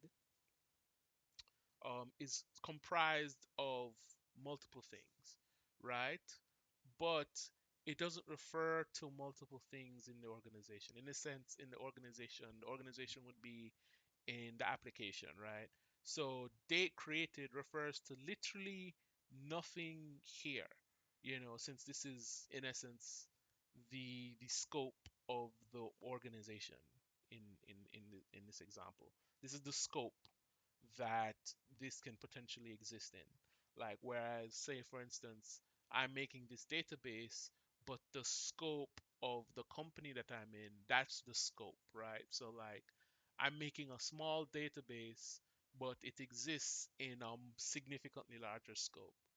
Since the app is kind of self-contained, this is the scope of the application, or this is the scope. Yeah, this is the scope of the application. So date can't refer to anything. Date doesn't refer to anything within the scope. So in essence, it's a singular valued thing. You know. Again, this is just my observation. I don't know if it's true or not. It's just something that I've observed in that explanation. Um, Anyways, that's singularly valued, and this is singularly valued. I'm gonna have to use the bathroom again because I drank so much water. Oh man, give me 1 second. I'm gonna use the bathroom again. That's what you get for drinking lots of water. Drink lots of water, by the way, please. That's also something you should do. Drink lots of water. Stay hydrated. Water is so important. Anyways, be right back.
All right, I'm back.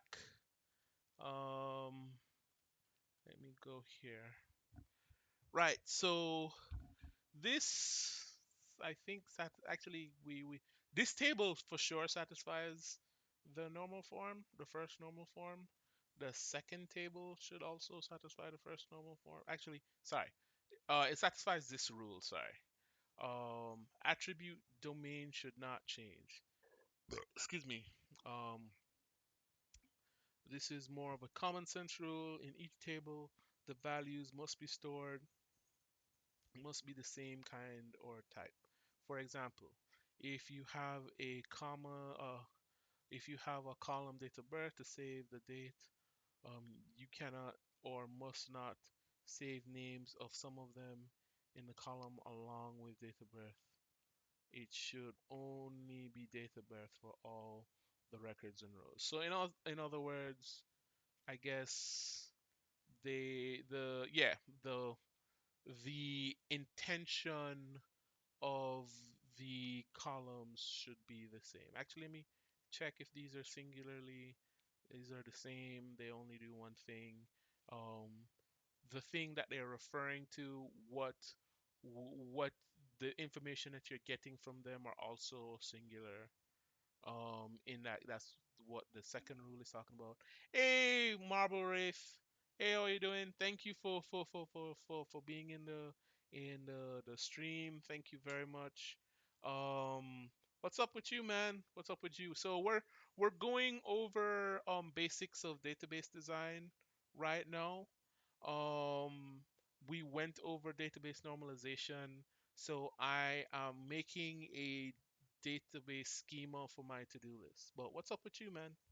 Or what's up with you? Because I don't know if you're a man or not. What's up with you? How are you? How are you doing? Not much. 100. Oh, wow, wow. Early morning. Wow. Thank you for coming into the stream at such a early time. Where are you from for it to be one? So you're clearly across because it's obviously 10:44 here. So you're clearly across the world, on the other side of the planet.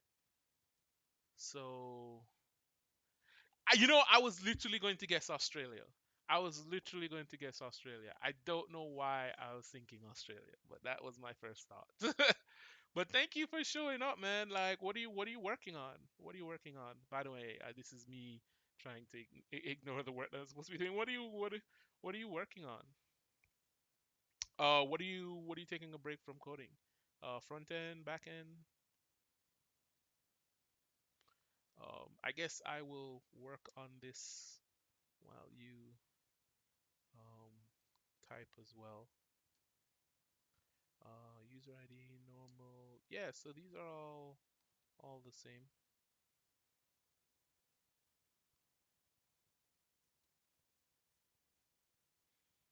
Mhm.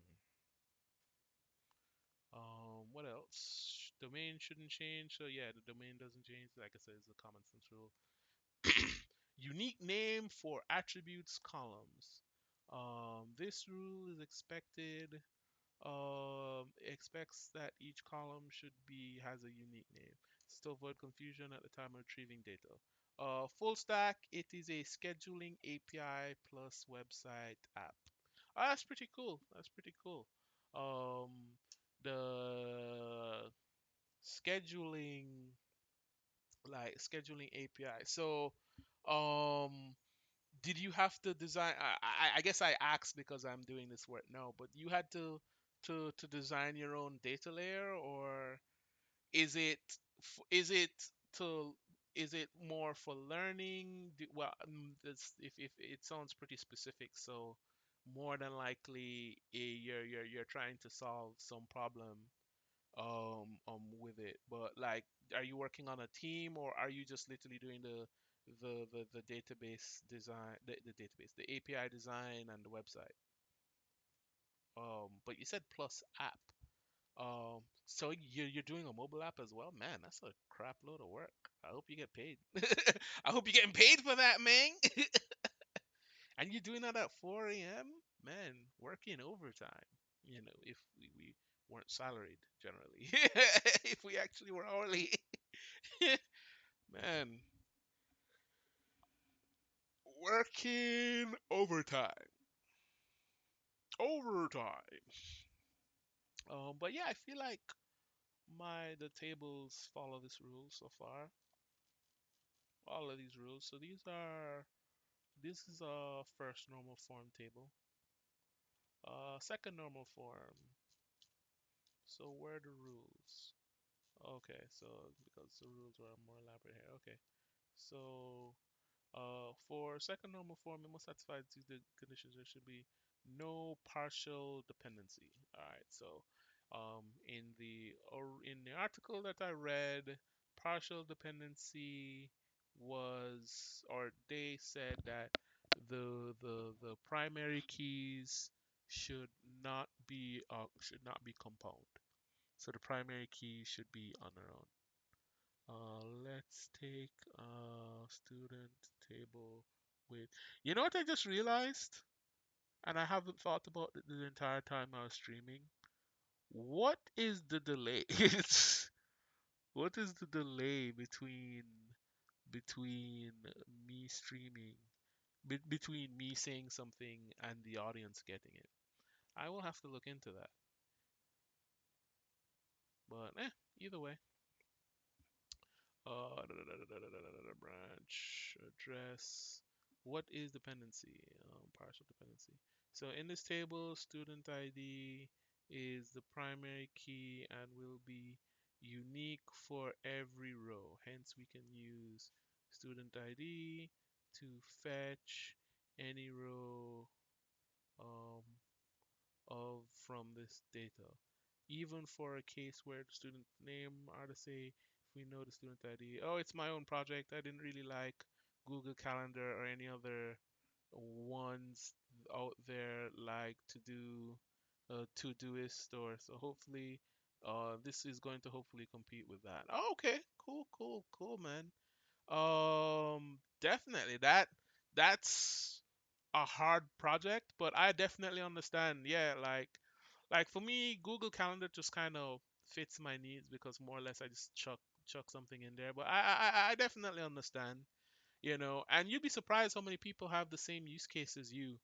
Um, so definitely put it out there, put it out on Twitter when you're done with it. It's like, like also talk about it as you're making it, like people definitely you'd be surprised how many people be like, man, that's something that's a similar issue that I have, let me one maybe potentially help, or two for sure I'll be one of the first users to jump on it when it's completed.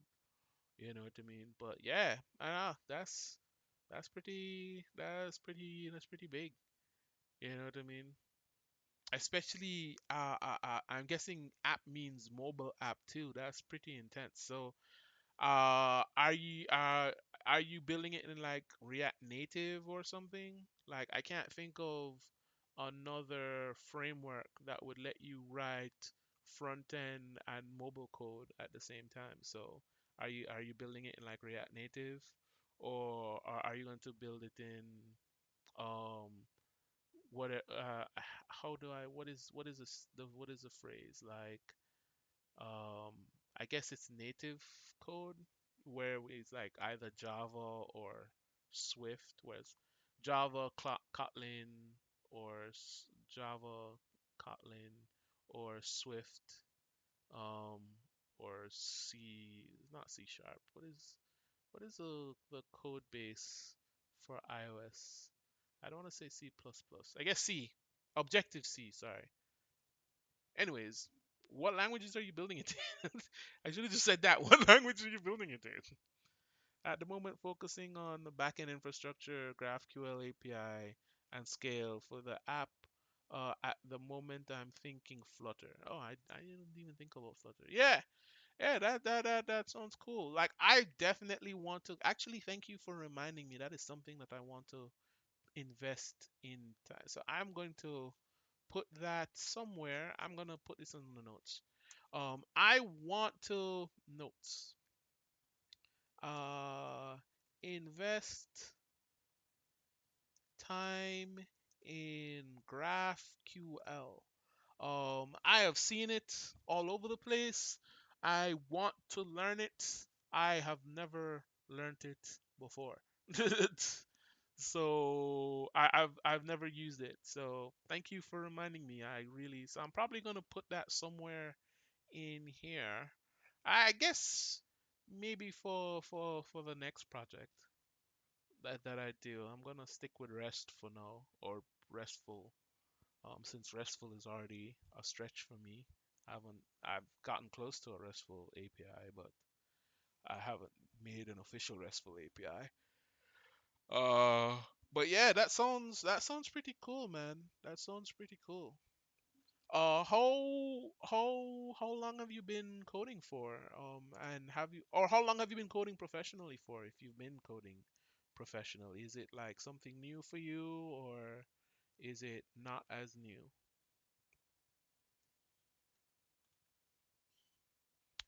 So dependency. Take an example, students.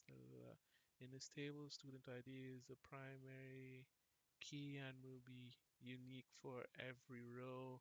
Hence, we can use student ID to fetch any row of data from this table, even for a case where we know student can.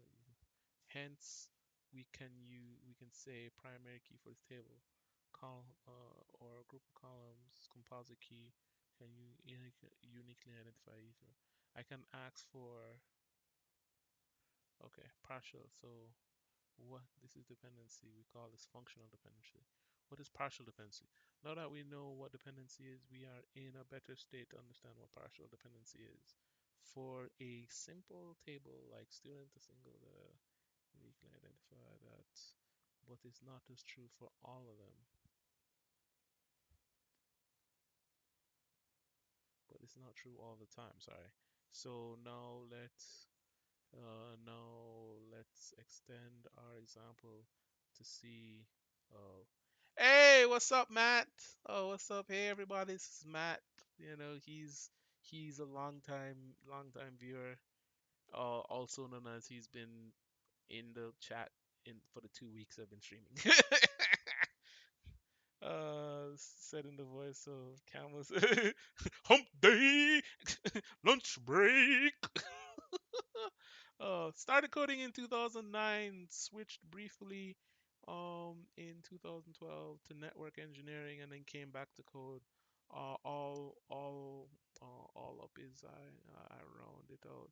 About 6 years pro dev. Yeah, yeah, yeah. I hear you. I hear you. I have kind of like a similar background, not in the networking, or I guess I have the similar kind of bouncing around background. I started coding for a while. I would say I started coding maybe 2006. Um, yeah, I started coding in like 2006, and then no, I would say 2008. I've always kind of messed around with computers, but not necessarily coding per se. Started coding in around 2008 or so, and I started with web design actually. So front end design. It was called web design at the time, but it was front end design. I started with that. I did some full stack here and there, with like PHP, math.cell, years googling error. Well, I don't understand what are you talking about, Matt? Um, oh, I see what you're saying. The map doesn't check out. Man, it's just blowing them out. Hold on, what you talking about? Uh, but yeah, like so. I did my own stuff, like did freelancing, projects and stuff like that. Then I went back to school for to get a proper computer science degree, which in essence I got a software engineering degree. Did a little bit of work there, but I mostly focused on school. Uh, got out of school, came back to Jamaica. No, I meant me. Oh, nah, I hear you, I hear you, I hear you. Uh, came back to school. Sorry, I didn't mean to blow you up there. But yeah, came back to school. Um, came back home. Did some work here, and then the pandemic happened. To estimate my experience, I'd estimate my time on Stack Overflow and round up to the nearest year. Hey man, so I don't know, you were here, Matt. Um, oh yeah, you were here. I'm not sure if you were here. You were here for the discussion before, but like the idea of, hey, if you've done projects, if you've written code, that's experience. It's not work experience, but we're not looking for people with work experience. We're looking for people with experience. We're looking for people to say that they've written code, So, like, it's all good as long as you've written code, man. Like, as long as you've written code, as long as you've talked about code, it's especially great if you've helped people talk about code, or help people with code. Like, that's something I haven't really done a lot myself. Did I have this thing on? I just need to make sure. Uh, it's not something I've done a lot myself. I guess the stream is my attempt to do that, but yeah. Well, partially my attempt to do that. Anyways, let me get back into this, because I really want to have this database done by the end of the stream, and we only have like not necessarily 26 minutes before the end of the stream, but 26 minutes before I stop coding, and I really want to be able to get this done. Um, yeah. So now that we know what dependencies, we are in a better state. Da, da, da, da, da. So let's create another table, student ID, subject ID, subject name, um, and subject ID will be the primary key. Now that the student, okay, so truth is I've used JS since 2004 and used PHP since 2006. Yeah, no, that, like, I had literally the exact same problem up until a couple of weeks ago. Because for me, I was just like, yo, for me, I didn't have, oh, but it's been a while since I've done any of those, any of it other than part time.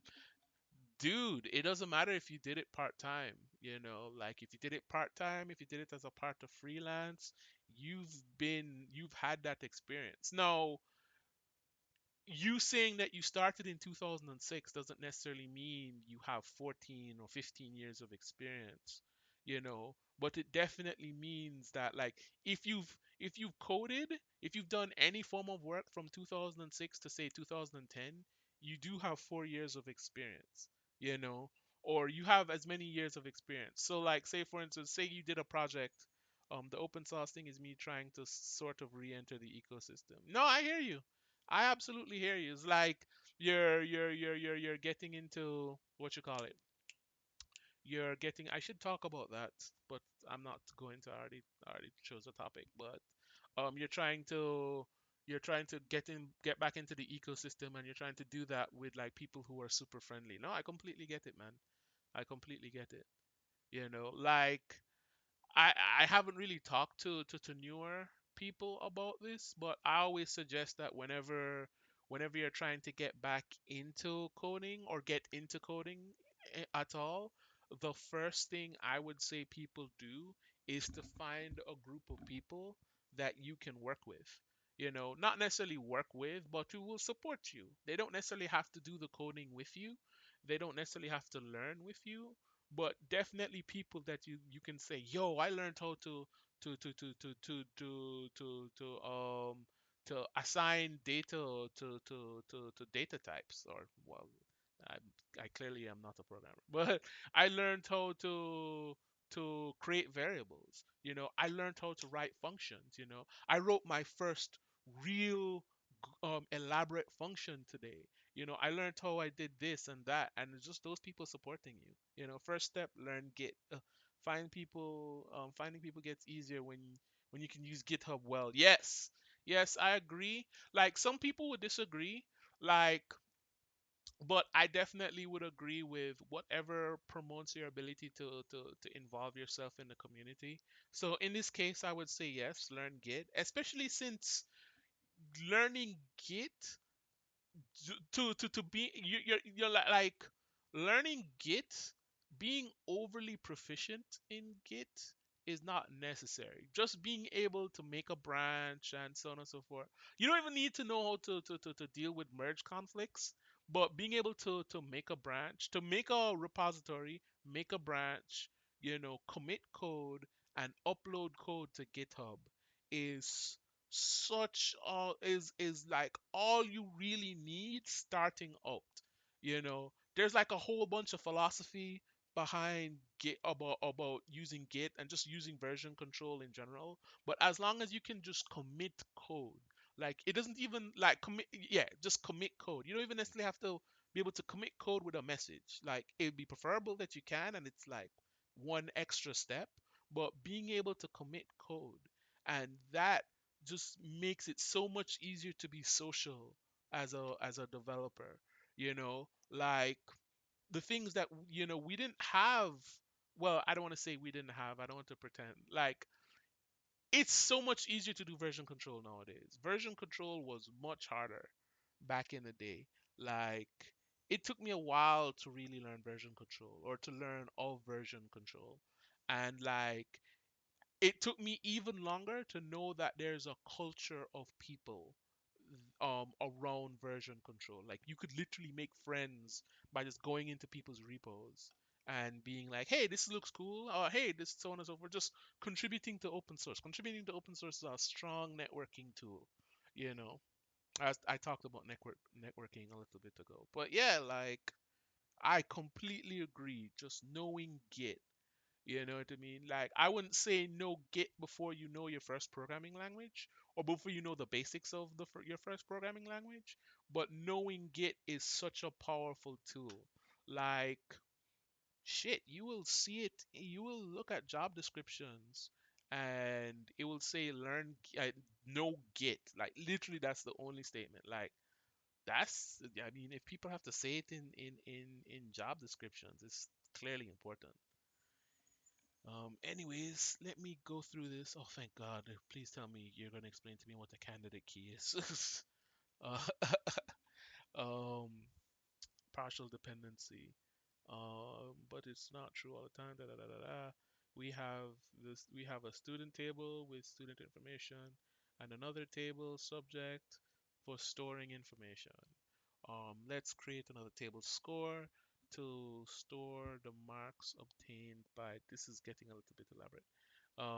We will also be saving name of the teacher who teaches that subject along with marks. I score ID, student ID, subject ID, name, marks, teacher. In the scoring table, we are saving student ID to know which student marks are these and the subject ID to know which subject. Together, the student and the subject forms a candidate key. Learn about database keys for this table, which can be primary key. Confused? I'm confused. How is this a primary key? Well, yeah, so you can search for everything here. Student ID and subject key forms a candidate key, and that is a primary key. But what is partial dependency? So where is the partial dependency? Now, if you look at the score table, we have a column. We have a column named teacher, which is only dependent on the subject. For Java, it's Java teacher, and for C++, the C++ teacher, and so on. Now, as we discuss, the primary key for this table is a composite of two columns, which is student ID and subject ID, but teacher's name only depends on subject, hence the partial dependency. It has nothing to do with the student ID. Ah, okay. Um, how to remove the partial dependency? Okay, so let's see. So we would there are many different solutions, but all of our objective is to remove teacher's name from school.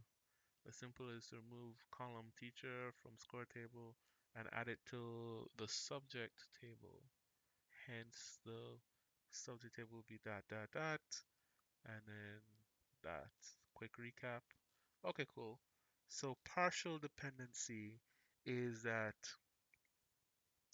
if you have a candidate key, which I don't really have, but if you have a candidate key, um, this only relies on subject and does not rely on student. Let me just make sure if I'm getting that.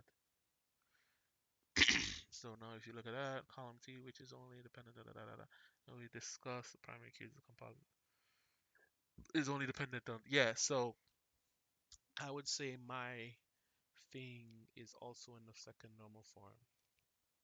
Let me check. So do I have any partial dependencies? Is completed, is completed. I doesn't even depend on anything. They created to-do list. This is so it. Hmm, Is this a partial dependency? Is the to-do list a partial dependency? Hmm. Is the to-do list a partial dependency? Give me 1 second. Again, nature calls. One moment.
Back. Headset is re-equipped. Um, okay, so I don't think I have a partial dependency. The closest thing I can think of to a partial dependency in this case is to-do list. Um, because I guess I wouldn't even say this is a partial dependency. Because one, there aren't two. I don't have any form of composite. Um, I don't have a composite. I don't have two columns that is being composited to make a primary key. Um, so yeah, I would say this is fine. I would say this is in the second normal form. So third normal form. First normal form, second normal form. Let me see. Video requirements for third normal form. It should be in the second normal form, and it shouldn't have transient dependencies. So it shouldn't have um, A shouldn't be the ancestor of B, which shouldn't be the ancestor of C. Okay. So let me stop messing with that. What would that, let me see. Again, the solution is simple, is very simple. Okay. The transient dependency. So we have subjects, Our new column depends on both student and subject. For example, a mechanical student will have that, but a science student won't. Da, da, da. About our marks, our second new column, a new column total marks depends on the score table key. Well, the column total depends but exam is another column in the that is not a primary key or even part of a primary key, and total marks depends on it. Let me see. A total marks depends on it. Ah, okay, okay. Um, okay. So I don't think our thing is in the is in the third normal form because to do name and to do description in one way, shape, or form is either the to do name and description or these three columns depend on this, or in another way, this depends on these three columns. So this is the transient dependency, I believe. I'm not sure if I'm understanding this. And in this case, I would still need user ID here. User ID. Um, so this actually might not even be in the second normal form. Um, because now we have two IDs here, and these two IDs will tell us that this user owns this to do.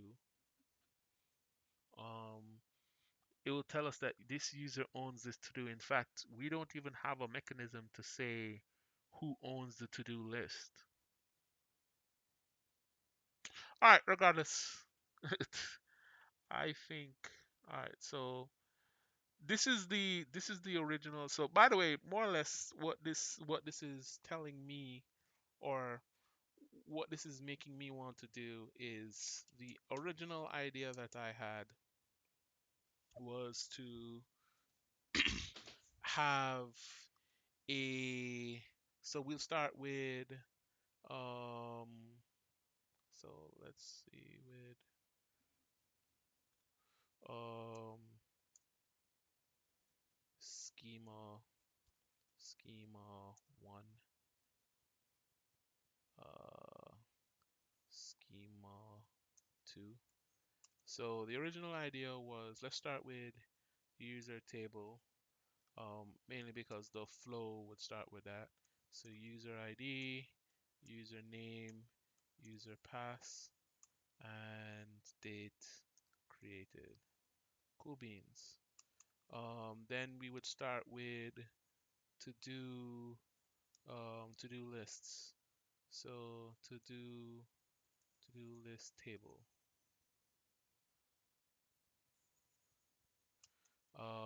And then it would be to-do list ID, to do list name and date created. To-do list ID, to-do list name, and date created.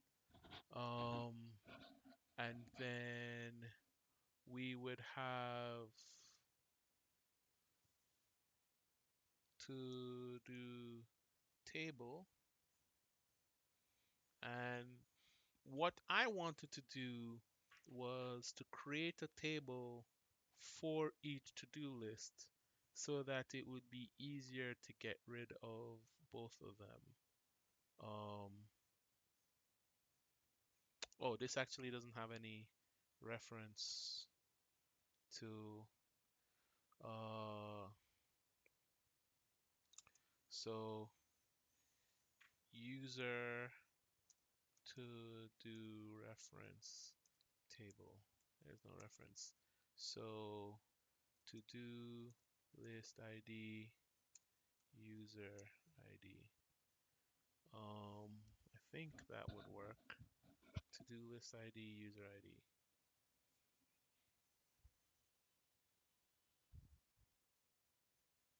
Mm. So there's two ideas that I'm thinking right now. Is um the two ideas that I'm thinking of having right now is to do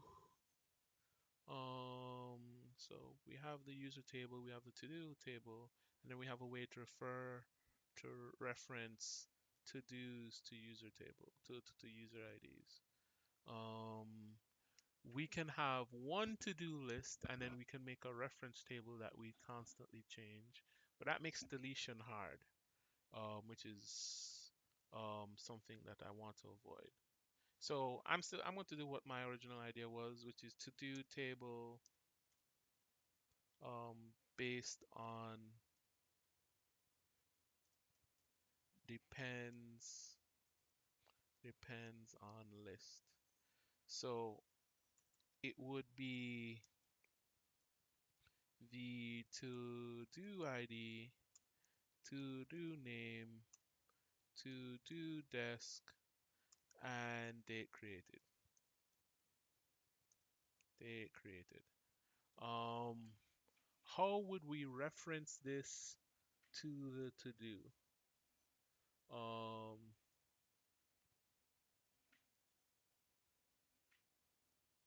we can make another table, and I feel like I'm doing this. I feel like this is overcomplicated.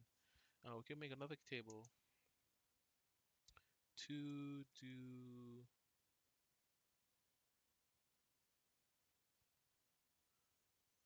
to do table I and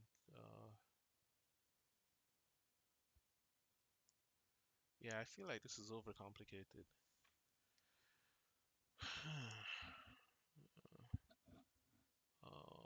To do table reference, user to do table reference. Okay. User ID, to do list name created. Um,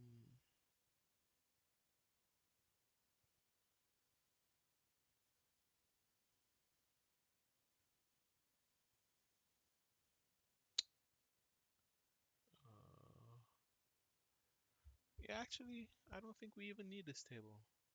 Let's get rid of this table. I think we can do the same job with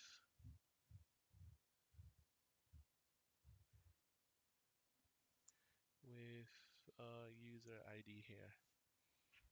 I don't think we need a new table. User ID. Actually, I should put all the IDs right beside each other. So user ID. I feel like that would make more sense. Still fairly new to this, but yeah. So user ID. So we don't have a. So now we have the list name, and then we can find the table. So how long would this query be?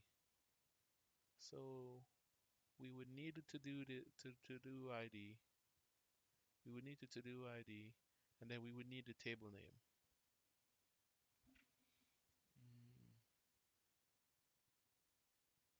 Yeah, I don't know if I like this. I'm going to make it anyway. So more than likely, what's going to happen is that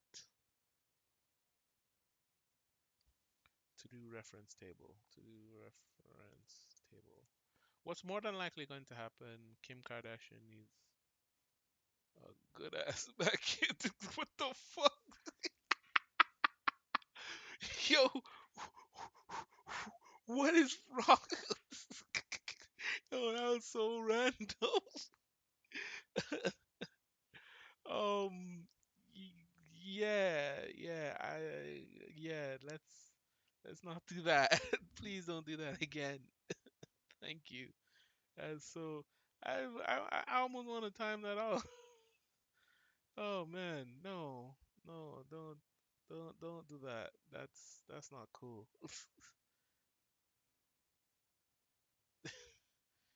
Oh man, that is that is. I don't even know what to do. Yeah, just don't do that again, please.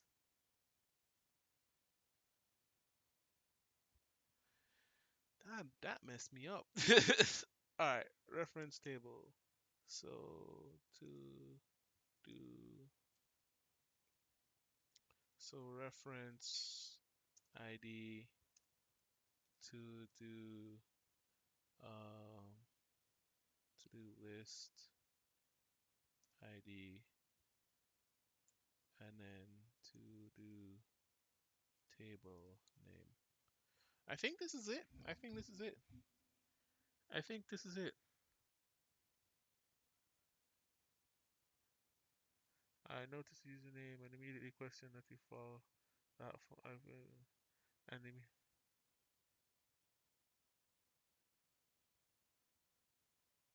how does he attain canned farts? Oh God. Ugh. Oh, that is not. Man, I'm not prepared to start. How does he obtain canned farts? Oh God.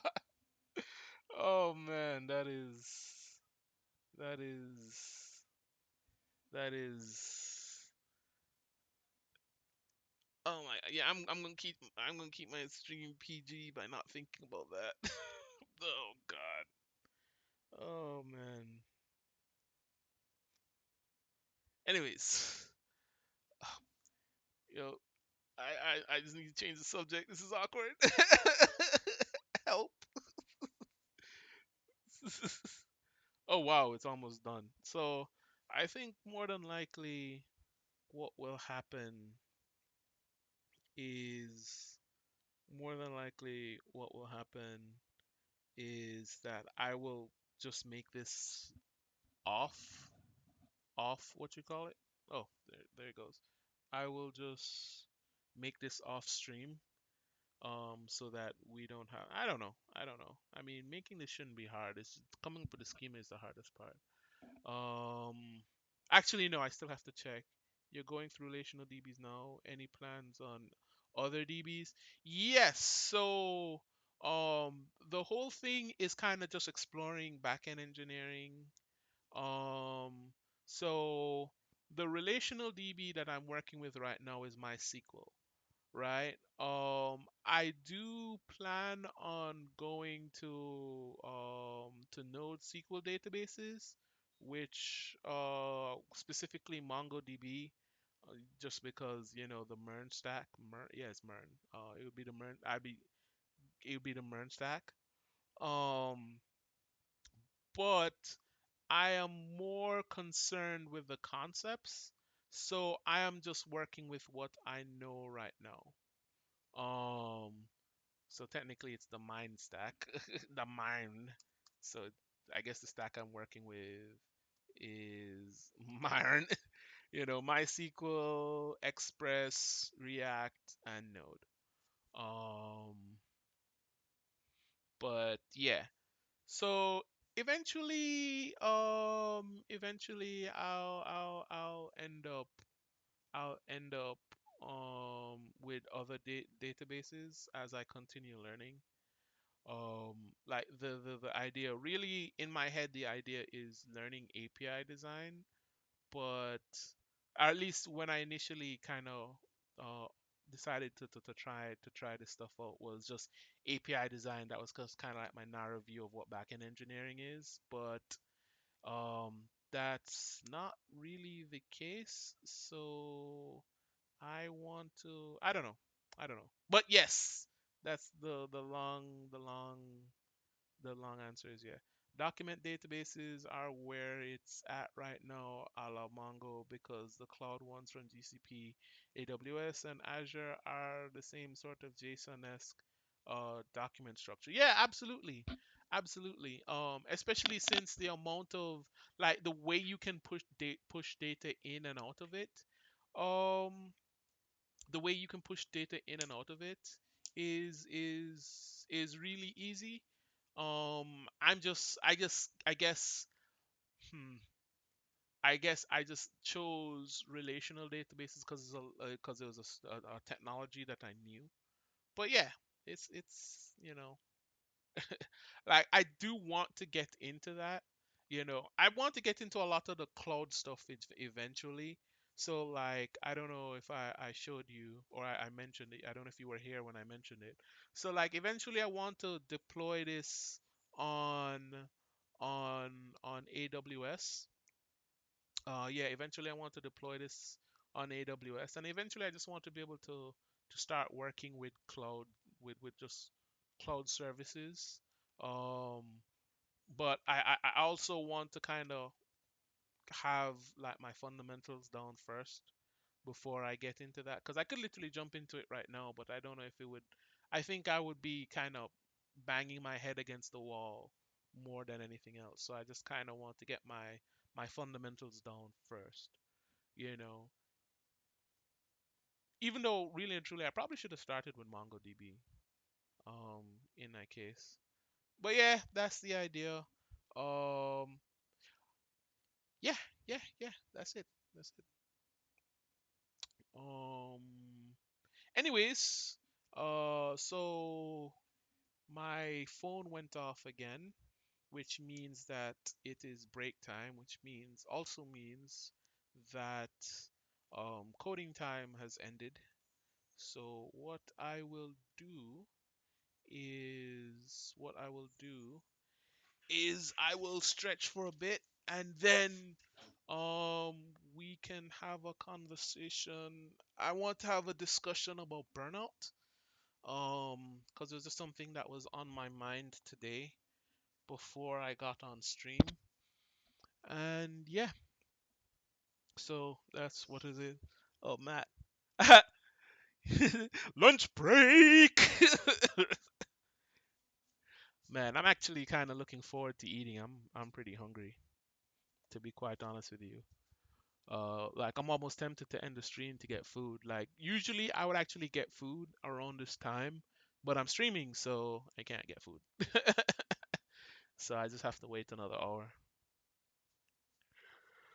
Um, but yeah. Right. So thanks everybody for being in here. By the way, stretching is good. I know I kind of harped on this earlier, but please stretch. Please drink water. It's good for you. It's good for your brain. It's good for your productivity. Even though it breaks your flow state, it's great for your productivity. It's still very good for your productivity. Trust me on this. Stretch. um, but what is it that I wanted to say? Yeah, so thanks everybody for being part of the stream and saying stuff. Pro tip, snack on stream. Thank you. I am going to do that. I I actually am very bad at snacking in general. I just eat big meals all the time. Pro tip from somebody who has never streamed but has snacked many times. No, like I like my eating pattern is if I'm hungry, I eat a meal. I don't have snacks. I'm really bad at it. So I probably should bring snacks. Um like to be honest, the things that I would snack on is fruit because I don't really snack on like treats or sugar or anything like that.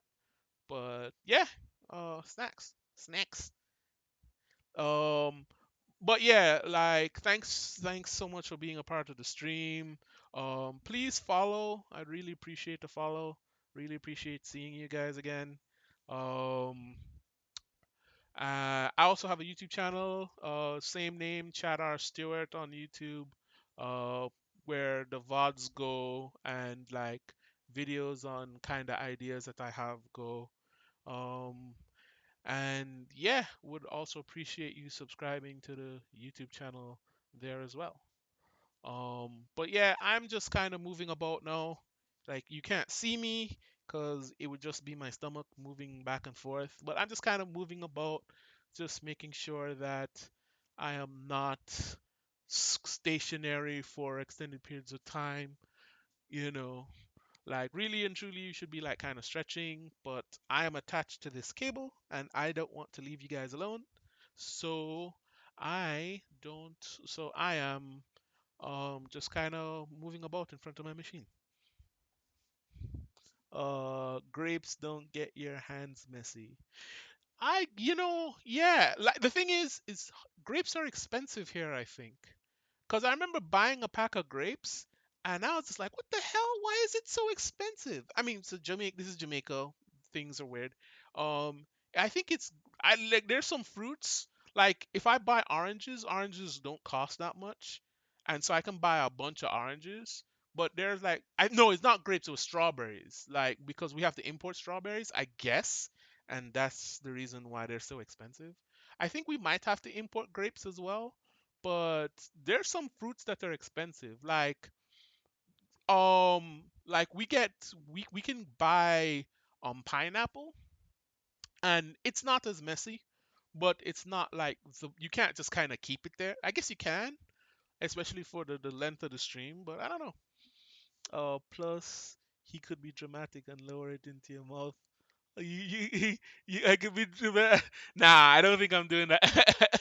I'm good. Like I'm not ready to be Greek god anytime soon. I think I'm gonna forego that. I don't think my embarrassment will allow me to do that. Or my embarrassment, my timidness. Sorry, I don't think my timidness will allow me to do that. Cool. Let me kind of sit my bum down because my leg's starting to hurt. um, and then let me go to webcam. Uh, Hi yo. You can see my face in all, what is it, 1200, 1200p, 1200p, or I don't even know what that revolution resolution is called. Let's don't say we did. Carrots are what I snack on. My coworker started calling me Bucks. I'm actually seriously thinking of carrots too. I actually like carrots. I tend to like them more diced, but I like carrots. Um, have them in soup all the time, and they're really good in soup. But I don't mind raw carrots. I just don't eat them like that. To be honest, there's a lot of things that I don't mind eating, but I just don't because I don't have access to them, or I just don't ask for them, or I don't go to my way to get them. Um, but yes, snacks. I should definitely invest more in snacks, for sure. Especially like fruits and stuff like that. That's actually a problem with my diet is that I don't snack enough. And then I feel like I overeat. This probably will solve the overeating problem, but something to investigate. Anyways, outside of snacks, um, so I kind of wanted to have a discussion about burnout. It's I want to say pervasive so much. My favorite fruits are Oreos grows on trees. I've seen it. I've seen it. I've seen it. I've seen it. You ever seen an Oreo tree, man? It's crazy. I've seen it, man. You know. Sometimes you get the messed up Oreo trees where they grow the Oreos. You know what I mean? It's weird. um, but yeah. So I want to talk about burnout and uh, especially in software engineering, burnout is a massive problem, right? It's huge problem.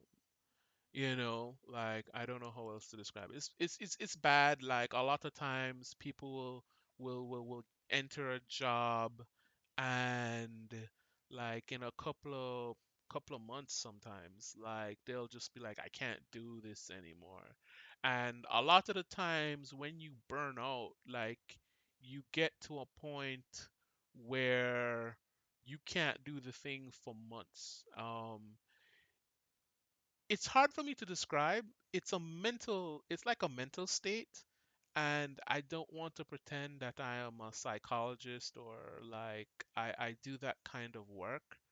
Um, but like the best way I can describe it is it's like a it's like not localized. It's like a targeted form of depression. You know what I mean? It's like you get similar depression symptoms. At least that's what it feels like to me because I've been burned out before. You get similar depression symptoms when you think about like a specific activity. Like it's almost like depression or maybe a kind of PTSD. It's just a negative association with the thing that you're doing. Um, it happens a lot in software engineering because we do so much.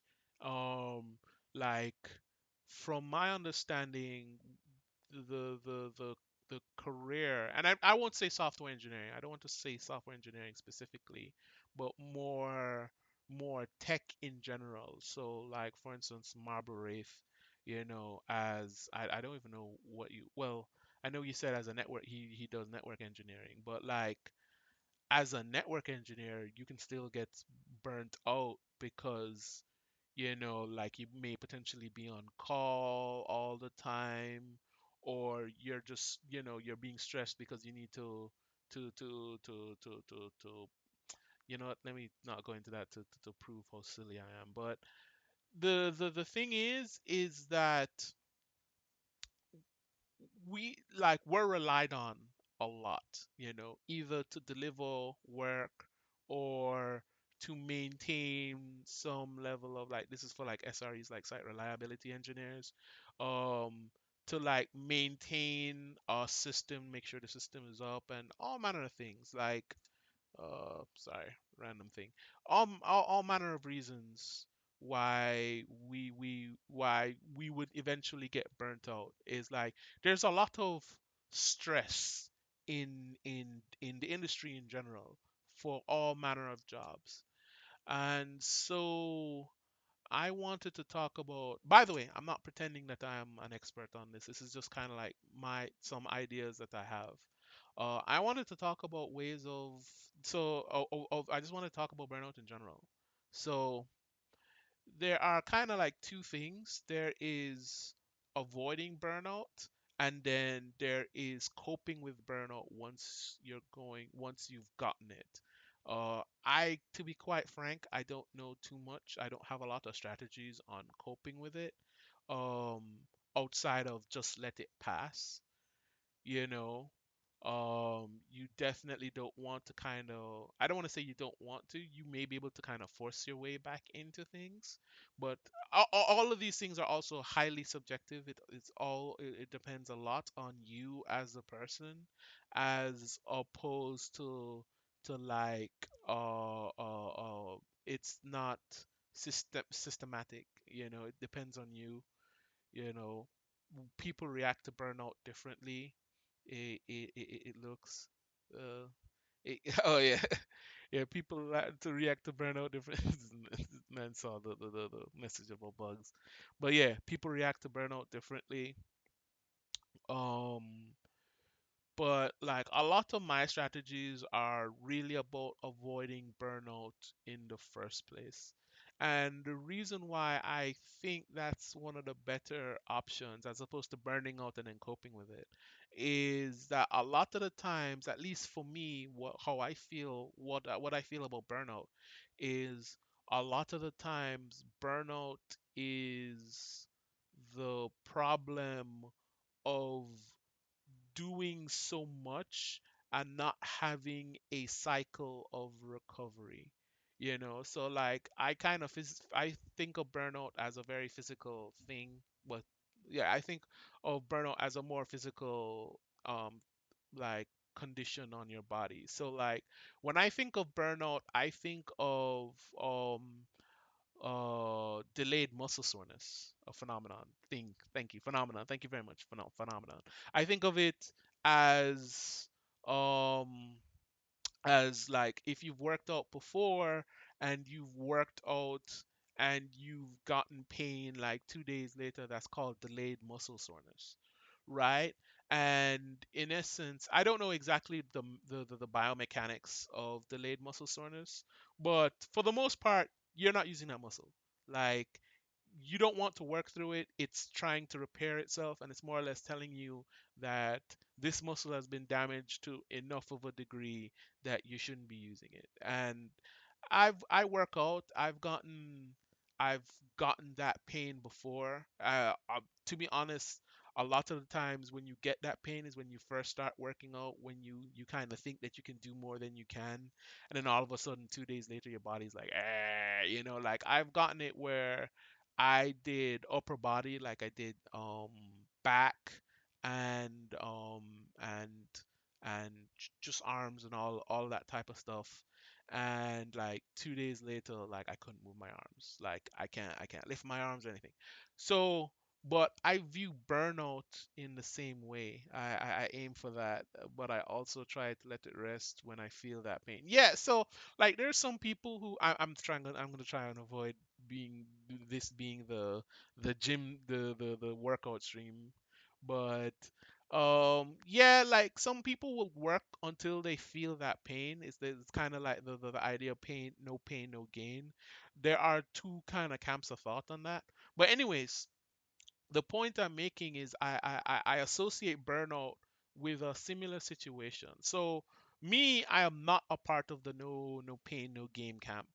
I am a part of the camp where it's like you want to stress your muscles and get those micro tears in the muscles, but you don't want to stress them to the point where you can't work the muscle again. And it's mainly because that doesn't feel good.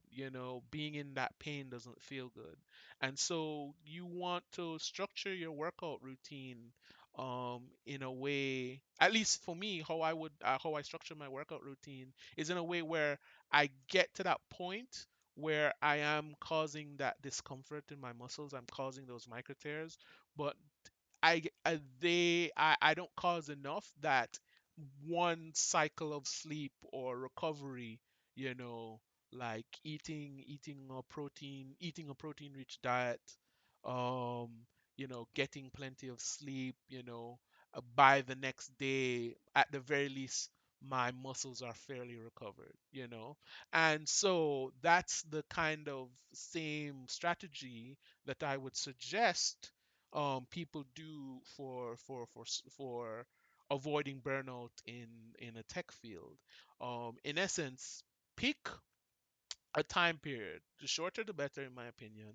But pick a time period, and in essence, what you want to do is to build your to build to build your day or week or that time period in a way where you can do this intense work because it's intense. It is mentally draining. Like I have had periods where I sat down and coded for 4 hours and I stopped and then I went to get up and I could not lift my body with my legs. I literally couldn't get out of the chair. Or I was close to not being able to get out of the chair. To be fair, I play video games as well and I've had that happen as well. I've had it happen where I stopped playing and I was instantaneously dying of hunger. Um, anyways, it's a stressful job. It's stressful, right? And so I would suggest that you build a cycle in your build a daily routine. That's the phrase I was looking for.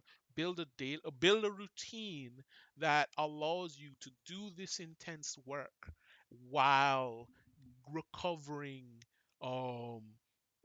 And in essence, you want to be able to do this intense work. You want to stress yourself because you're going to be stressed doing this work, and you want to be able to recover from that stress to get to either 100%, well, though preferably to get to 100%. In my head, y'all need to get my scheduling happen on me. Yeah, pretty much. Yo, remember to get Marble Race scheduling when he's done with it, and this will help you avoid burnout. Like, what a plug! Holy crap! Wow. But yeah, you want to make a routine so that you can do this work and then you can recover from this work. Like for instance, for me, you gotta go back to studying. No problem, man. Thanks for being in the stream. Thank you so much. Thanks for being in the stream, man. You have a good one. Good luck studying. Um, but yeah, like you want to build a routine where you do this work and then you can recover from this work. So I'll give you an example of my routine. By the way, I'm not saying that this is the best routine, this just works for me. Um, I try to avoid work after 6. So first of all, I make it a point to understand how long I sleep for, and then to give my body that adequate amount of sleep. That doesn't mean I don't, like, for instance, yesterday I actually was up until 11 something, and I want to be in bed. I actually want to be unconscious by 11, like literally unconscious, not in bed. I want to be out by 11, you know, and then so I can wake up at 7 because I generally go 7 to 8 hours of sleep, right? Generally. Um, what is it that I wanted to say? So my routine is I wake up around 7.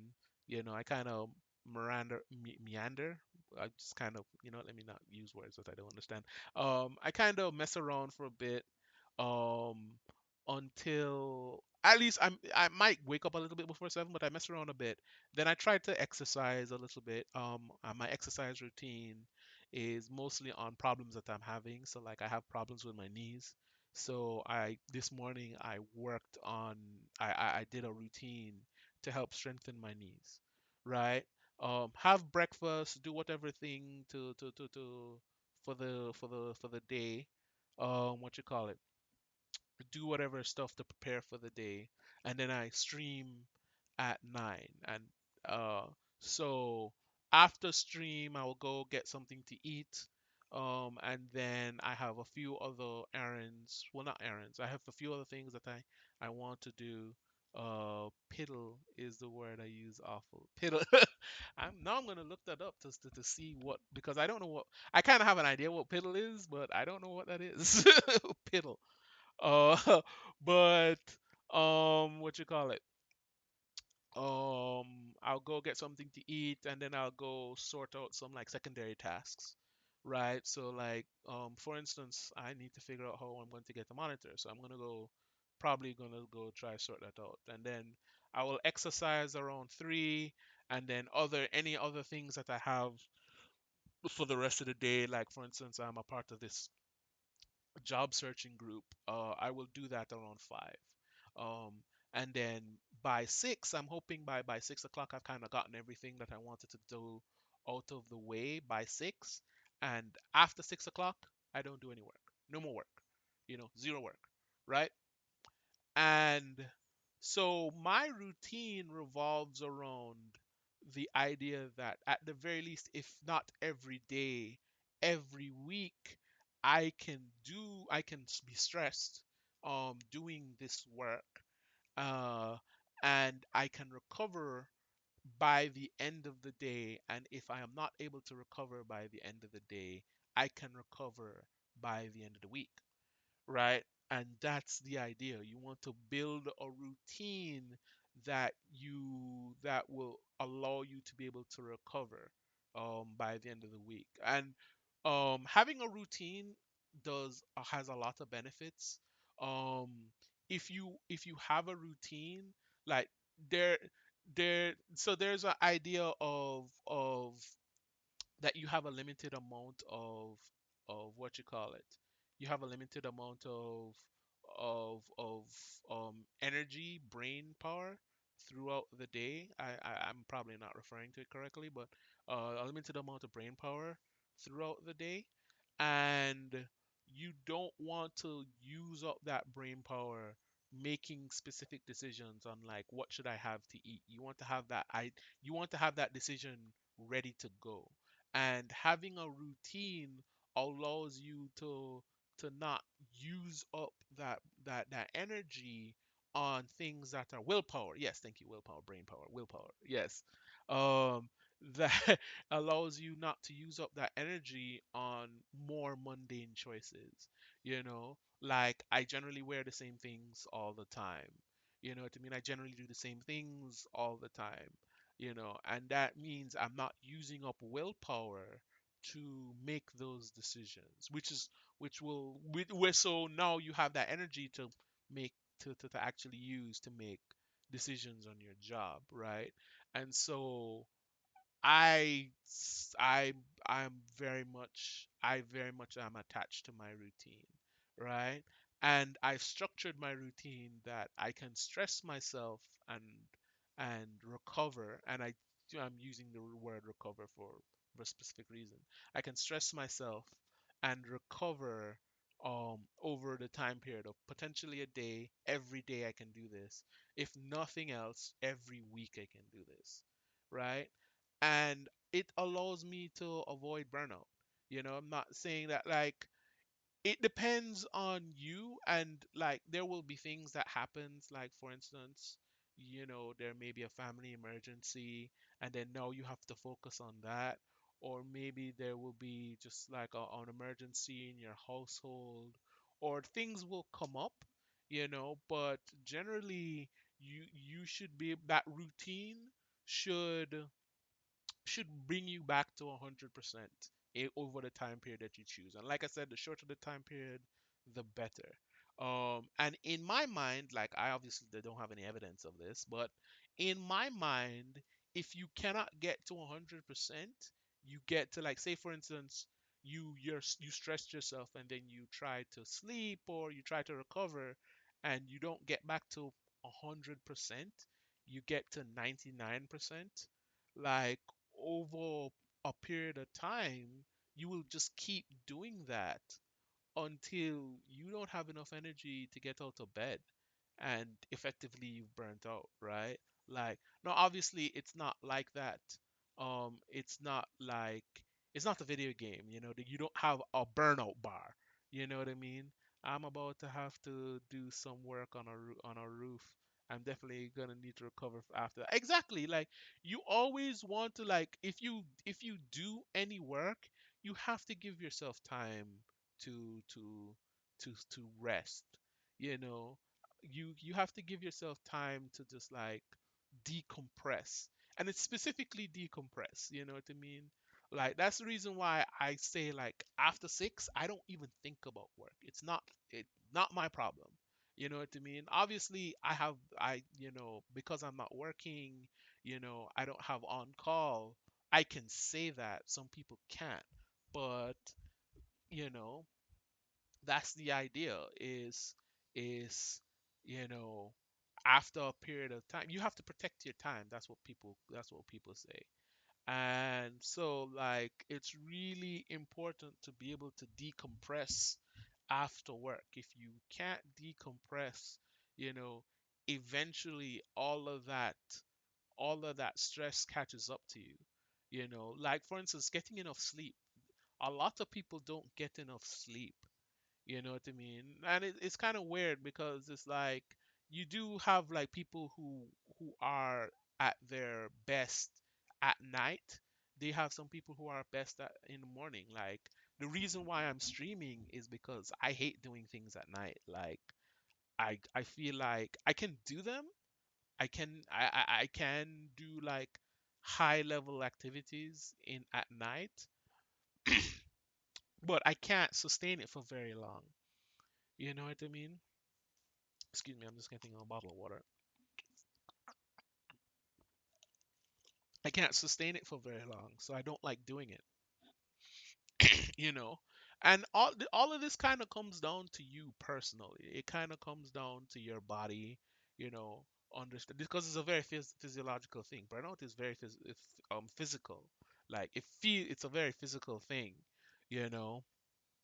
Um, like So it's up to you to know how much you can do for the time period you've chosen, how much you can do, and how much you need to kind of get back from that.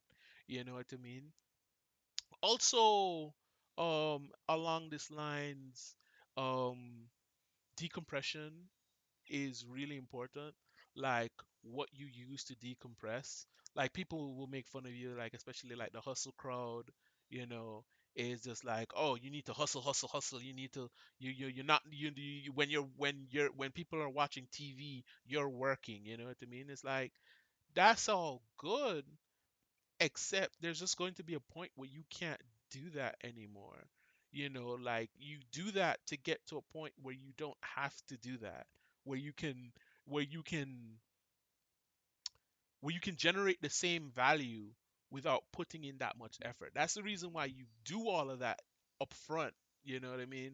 Like you put as much effort as you can up front, like 90 degree F on the roof. Like, ugh.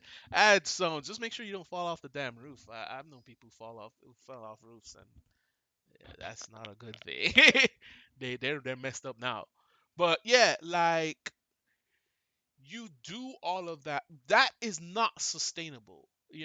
Like being on 100% of the time, all the time, every day is not sustainable.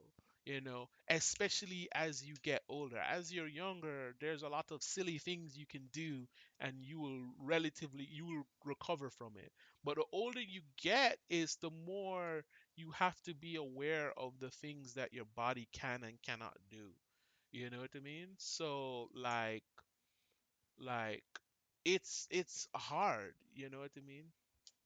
A commercial building falling off is not a problem, overheating is the problem. Oh, okay. Okay. Water. Water. I literally have 5 bottles of water. I've gone through 2 of them. Lots of water. Lots of water, especially bottled water. Bottled water, you can just walk around everywhere with that. You know what I mean? I don't know if you'll be able to keep it cool, but just having a bunch of water. you know. But yeah, like being able to decompress is really important. So watching TV, playing video games, that is not stressful. So like I play Street Fighter. Street Fighter is equally as stressful as programming, to be quite honest with you. But watching TV, playing video games, sleeping, make sure to get a lot of sleep. Like you see, if you've been watching the stream or watching these on YouTube, you see me get up and walk around, like like those times where you're not thinking about the work, gives your brain time to just kind of slow down and chill out. You know what I mean? Like you want to put those times throughout the day. Like you still are going to need the amount of sleep. Sleep is extremely important. You do not want to avoid it. There are a lot of very important biological processes that happen during sleep. You don't want to avoid it. But even putting rests in the middle of your days, like in the middle of your times, like say for instance, you have a I know some guys that bring a little umbrella tent with them. Yeah, yeah, yeah. Like so that the sun doesn't bake you. Yeah, like especially if you're like in California or Texas, where it's like really hot sun, and then you can't really do much about humidity, but at the very least, the direct sunlight isn't killing you. Um, yeah, you know what I mean. But going back to the topic, um, dang it, where was I? Decompression. Right, rest. Even resting throughout throughout the give me a second. I'm a new dad, and spending time with the little one has become exactly like spending time with your kids. You know what I mean? Like just palling around with them, spending time with your significant other. Anything that makes you feel good and happy, you know, and doesn't put stress on your brain, like things that make you feel better. I would say is decompression. Again, this is this is subjective. Decompression can be different things to people, but just decompressing. You know what I mean? And then going back to what I was saying is like just taking times to just to stop. Like so there's a technique called the Pomodoro technique, and the idea is that for 25 minutes, or for some period of time, but they generally advise 25 minutes. For 25 minutes, you have deep focused work, right? You have deep focused work, and then for 5 minutes, you take a quick break, and in that break time, and this is actually really important. In that break time, you do something fun, something that you particularly enjoy.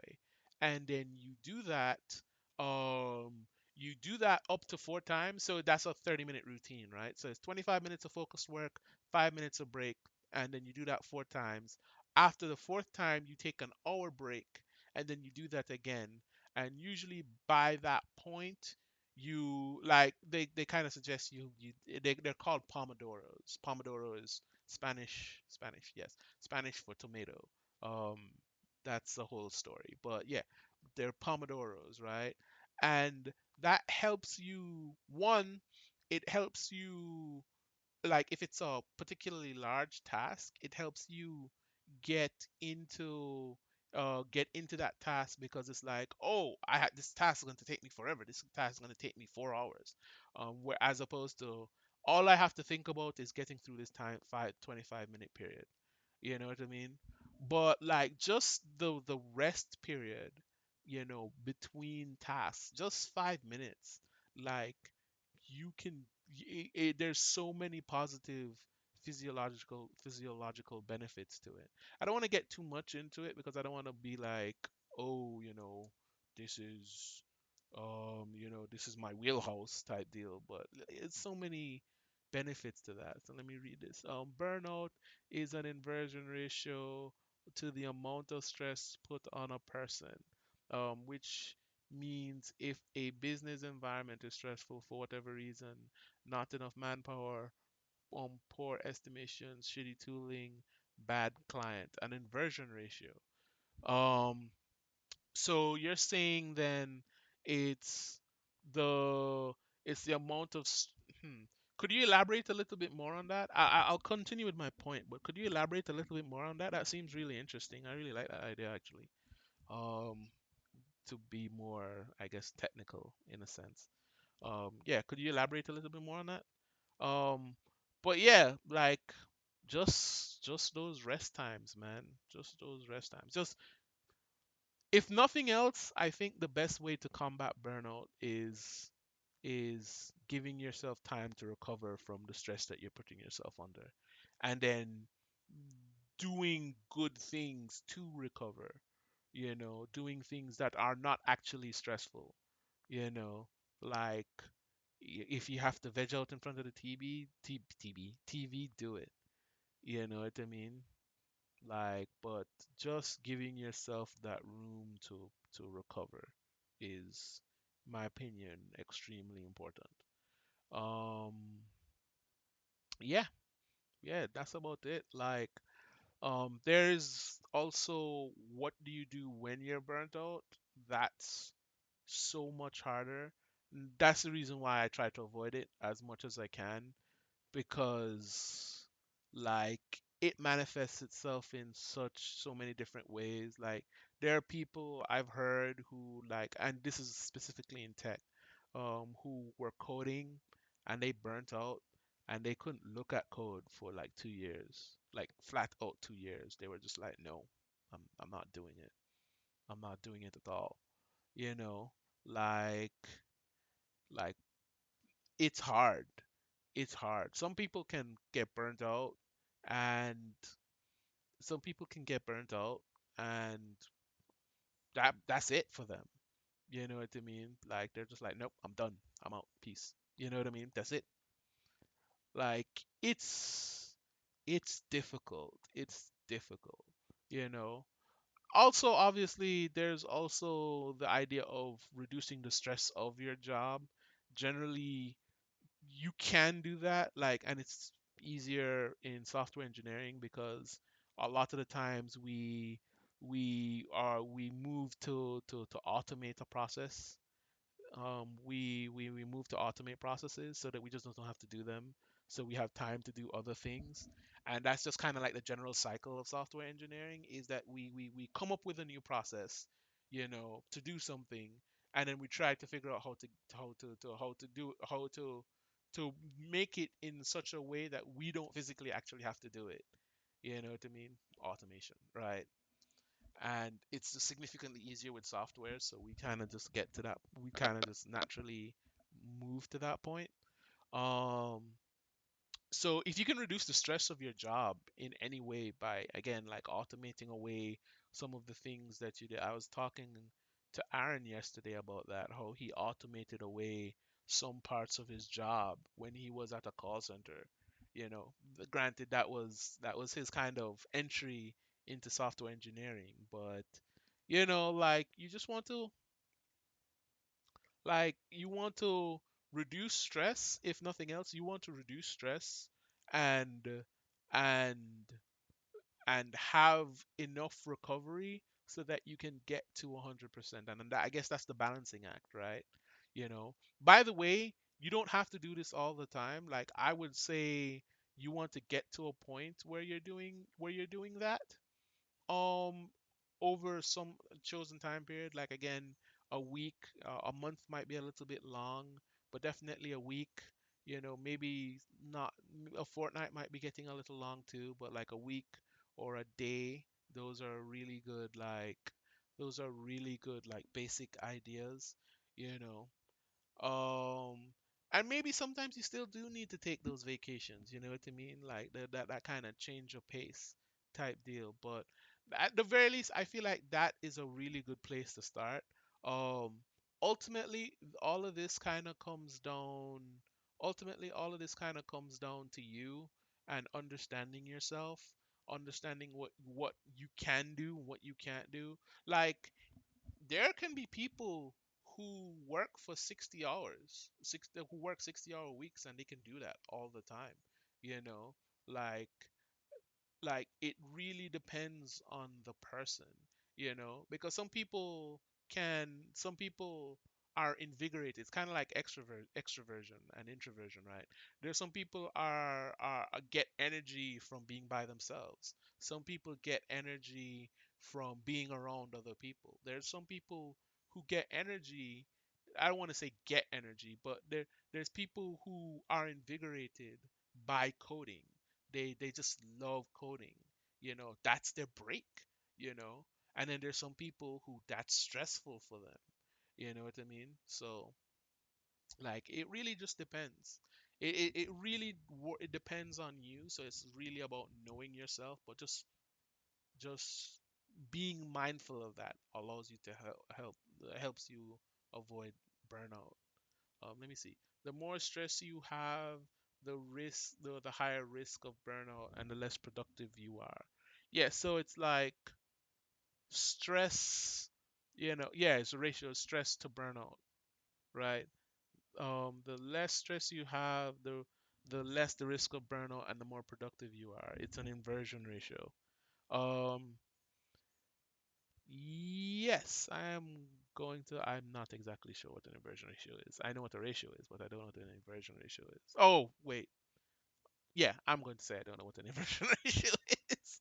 I'm sorry if I'm sorry. I look sounding silly, but yeah, like definitely I definitely agree with this. It's kind of something I was talking about earlier. Um, but yeah, the more stressed you are, the more, and this is a big deal too. This is extremely important. You can't see it because you can't see my mouse, but the less productive you are is the more stressed and the closer to burnout you are, or the more burnt out you are. Um, like the less productive you are. You know what I mean? Like that's a big deal. Is is that your production your productivity levels drop as you're more stressed, and so you don't want to be overly stressed. So you want to control your stress, like who was it? I think it was Annie Bobani um mentioned either yesterday or some time ago. I don't remember who mentioned it. I think she did on Twitter. That's her Twitter name. Talking about it's really important to protect your time. Like, is it? No, it's not Annie Bomani. Sorry, it was. I think it was Noval Swift. I don't remember. But it was like it was. Sorry, Noval Swift, I believe that's her name. She's the iOS developer. She talks a lot on Twitter. You know, great, great, great person. But she was talking about um what you call it. She was talking about, excuse me, protecting your time. That's where I got that statement, that phrase from. Protecting your time. you know, where it's like you focus on tasks that are important as opposed to being pulled in whichever direction that you get. Direction that you get, getting pulled in whichever direction. It's like boss wants you to do this right now. So on and so forth wants you to do this right now. And it's like, but I have a task right here. And if you let yourself being pulled in that direction, in every direction, then all of a sudden you're like, you come back and it's like, I still have this task here. How am I going to do this? You know, all of that is stressful. So putting like adequate boundaries, even at work, putting adequate boundaries around yourself is like, look, I have this I'm working on right now. I can get to what you need eventually, but I can't get to it right now. This is priority. You know what I mean? Like all of that is also avoid stressors. So I guess if nothing else, I would say the thing that you really want to do is to is to reduce the amount of stress is to reduce the amount of stress that you have, or sorry, is to reduce the amount of stress that is put upon you, and give yourself the give yourself the room to recover from whatever stress, because no matter, you're not going to avoid it, you're not going to avoid being stressed out, but if you can give yourself enough time to recover, you know then you can sustain being stressed over a period of time, over a long period of time. And those are some of the advice. Those are some of the advice that I would give for dealing with burnout, for not dealing with burnout, for avoiding burnout. And then, like if you are burnt out, reach out to people, like, reach out, ask people how they dealt with it, like I think once you're burnt out, it becomes such a a subjective thing. It becomes like a thing that is really, it becomes a thing that is really, how do I put this? It depends on you. Like your reaction to burnout is going to be different from other people's. Even if it's like, oh, I just can't look at code anymore. It's like how long it takes for you to get back to a point where you can look at code. Like how do you feel about it? Like your is it a point where can you move into like another livelihood? Like can I don't want to be like super doom and gloom about it, but yeah, sounds like sounds like it can be intractable. Yeah, like there are literally points where people are burnt out, and like I was saying, they're just done.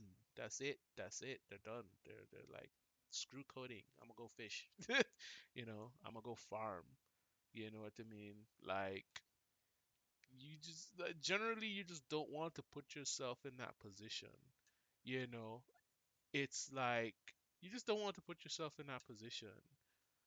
That's a horrible mental state. And you are in that mental state for prolonged periods of time. Like, I don't want to say you don't get burnt out one day where it's just like you're perfectly fine, and then Tuesday comes along and you're just like, yo, fuck coding. You know what I mean? Like, I don't want to say that doesn't happen, but generally, when people are burnt out, is that they're burnt out over a very long period of time. Like you go and you work, like you work at Fang, right? Like Fang is very big on this. Is like they have you working really, really hard and you get the big bucks, right? You have you working, they could potentially have you working really, really, not even, let's not even say Fang, because I don't want to say that. I don't want to say that like every single team in Google, at Google or whatever, is like this. But you end up at a team and the team is super fast paced, and they make you work like 60 hours. There are like a fair amount of teams like that. Give me a second. I think I have a hair trigger for burnout, so I probably never have really been. Maybe, it really depends on you. It's like what causes you to get burnt out. You know what I mean? Like it's important to know that you have, like, you may potentially have something like that where it's just like that one thing and it's just like fuck it. I'm done. I'm out, you know. Or it could be like me, I can deal with things over a sustained period of time. I don't like it, but I can deal with it, and then eventually I will be like, yo, I'm done. Like that's generally what happens to me, you know like anyways, there are teams that they put a whole lot of stress on people, and they deal with that stress for a long time. And I mean, a long time could just be a year, right? They deal with that stress over a prolonged period of time, and then eventually they're just like, yo, I can't do this anymore. You know what I mean? Like they're just done, you know and I again, your reaction may be different, but it's never positive. You don't burn out and make $1 million. You know what I mean? It's always a negative mental state to be in, and it's just you want to avoid that. You want to avoid that. It's not good for you. It's not good for the industry, to be quite honest with you. But some people don't care. It's not good for you. It's not good for the industry. It's not good for the people that you're around. It's just not good. It's just not good. So, you know, go back, put in place your routine so that you can avoid burnout as best as you can. Be aware of when you feel that you're not recovering from your stress, and try to do something about it. If you're working like with people, talk to other people about it. Like have be open about the conversation about it, because like I'm just one person, right? And you are just one person.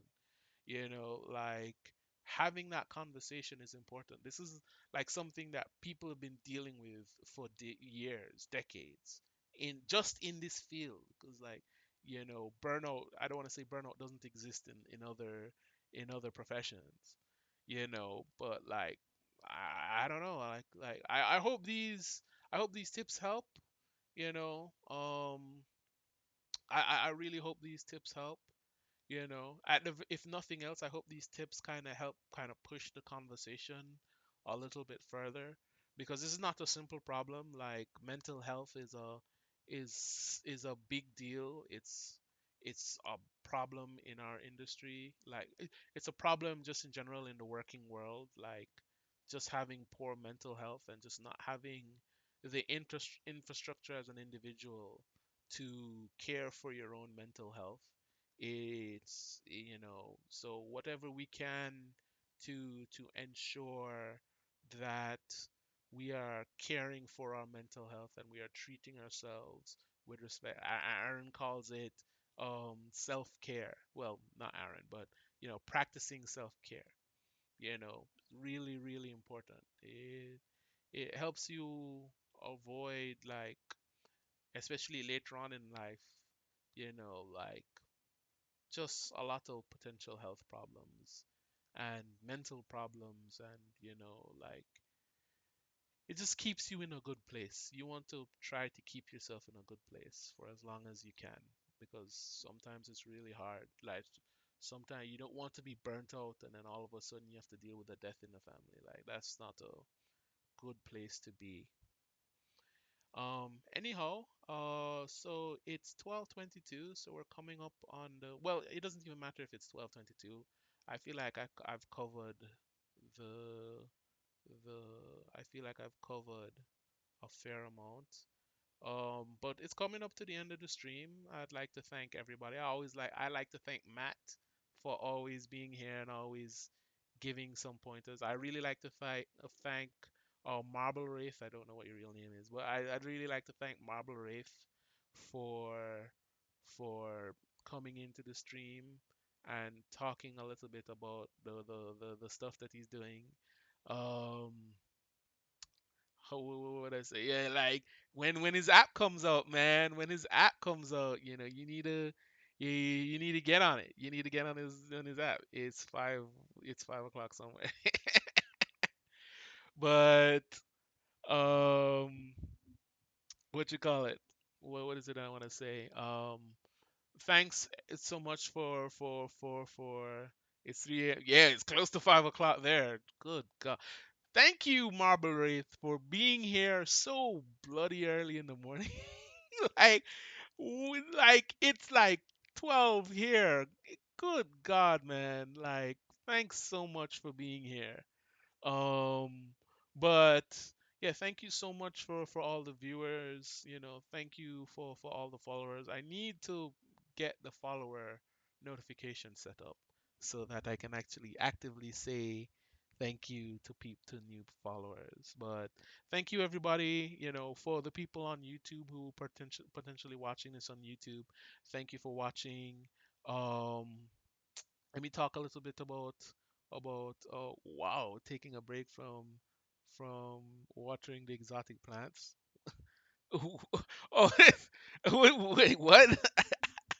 I don't get that. But yeah, excuse me. What is I want to say? Yeah, so um, thank you for watching. So this Twitch stream is all right. So for everybody on Twitch watching now, I have a YouTube channel, ChadRStewart. The VODs of the stream go there, and like other miscellaneous stuff. Like I want to talk a little bit more about this stuff. Like you see me have these talks on these topics. Those will go there as well, like me kind of delving deeper into these topics. Um, as well. What else did I want to say? So we'll talk. Let me talk a little bit about what we did.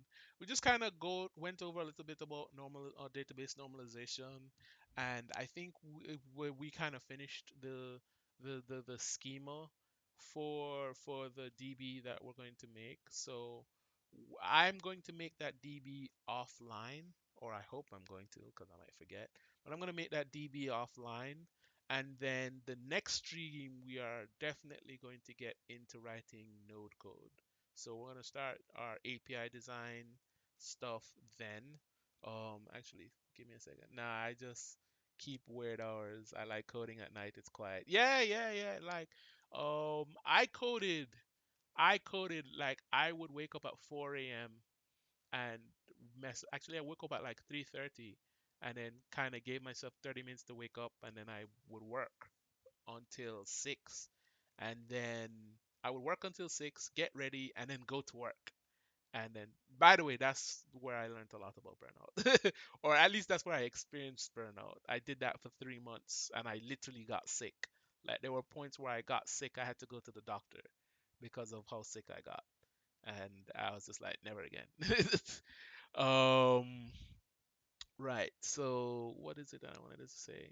Um, yeah, so finish the database schema. So I'm going to put it into MySQL in my own time. I'm going to start writing API code next stream, which will be Friday at 9 at 9 a.m. Eastern. Um, yeah, so that's what we're going to do.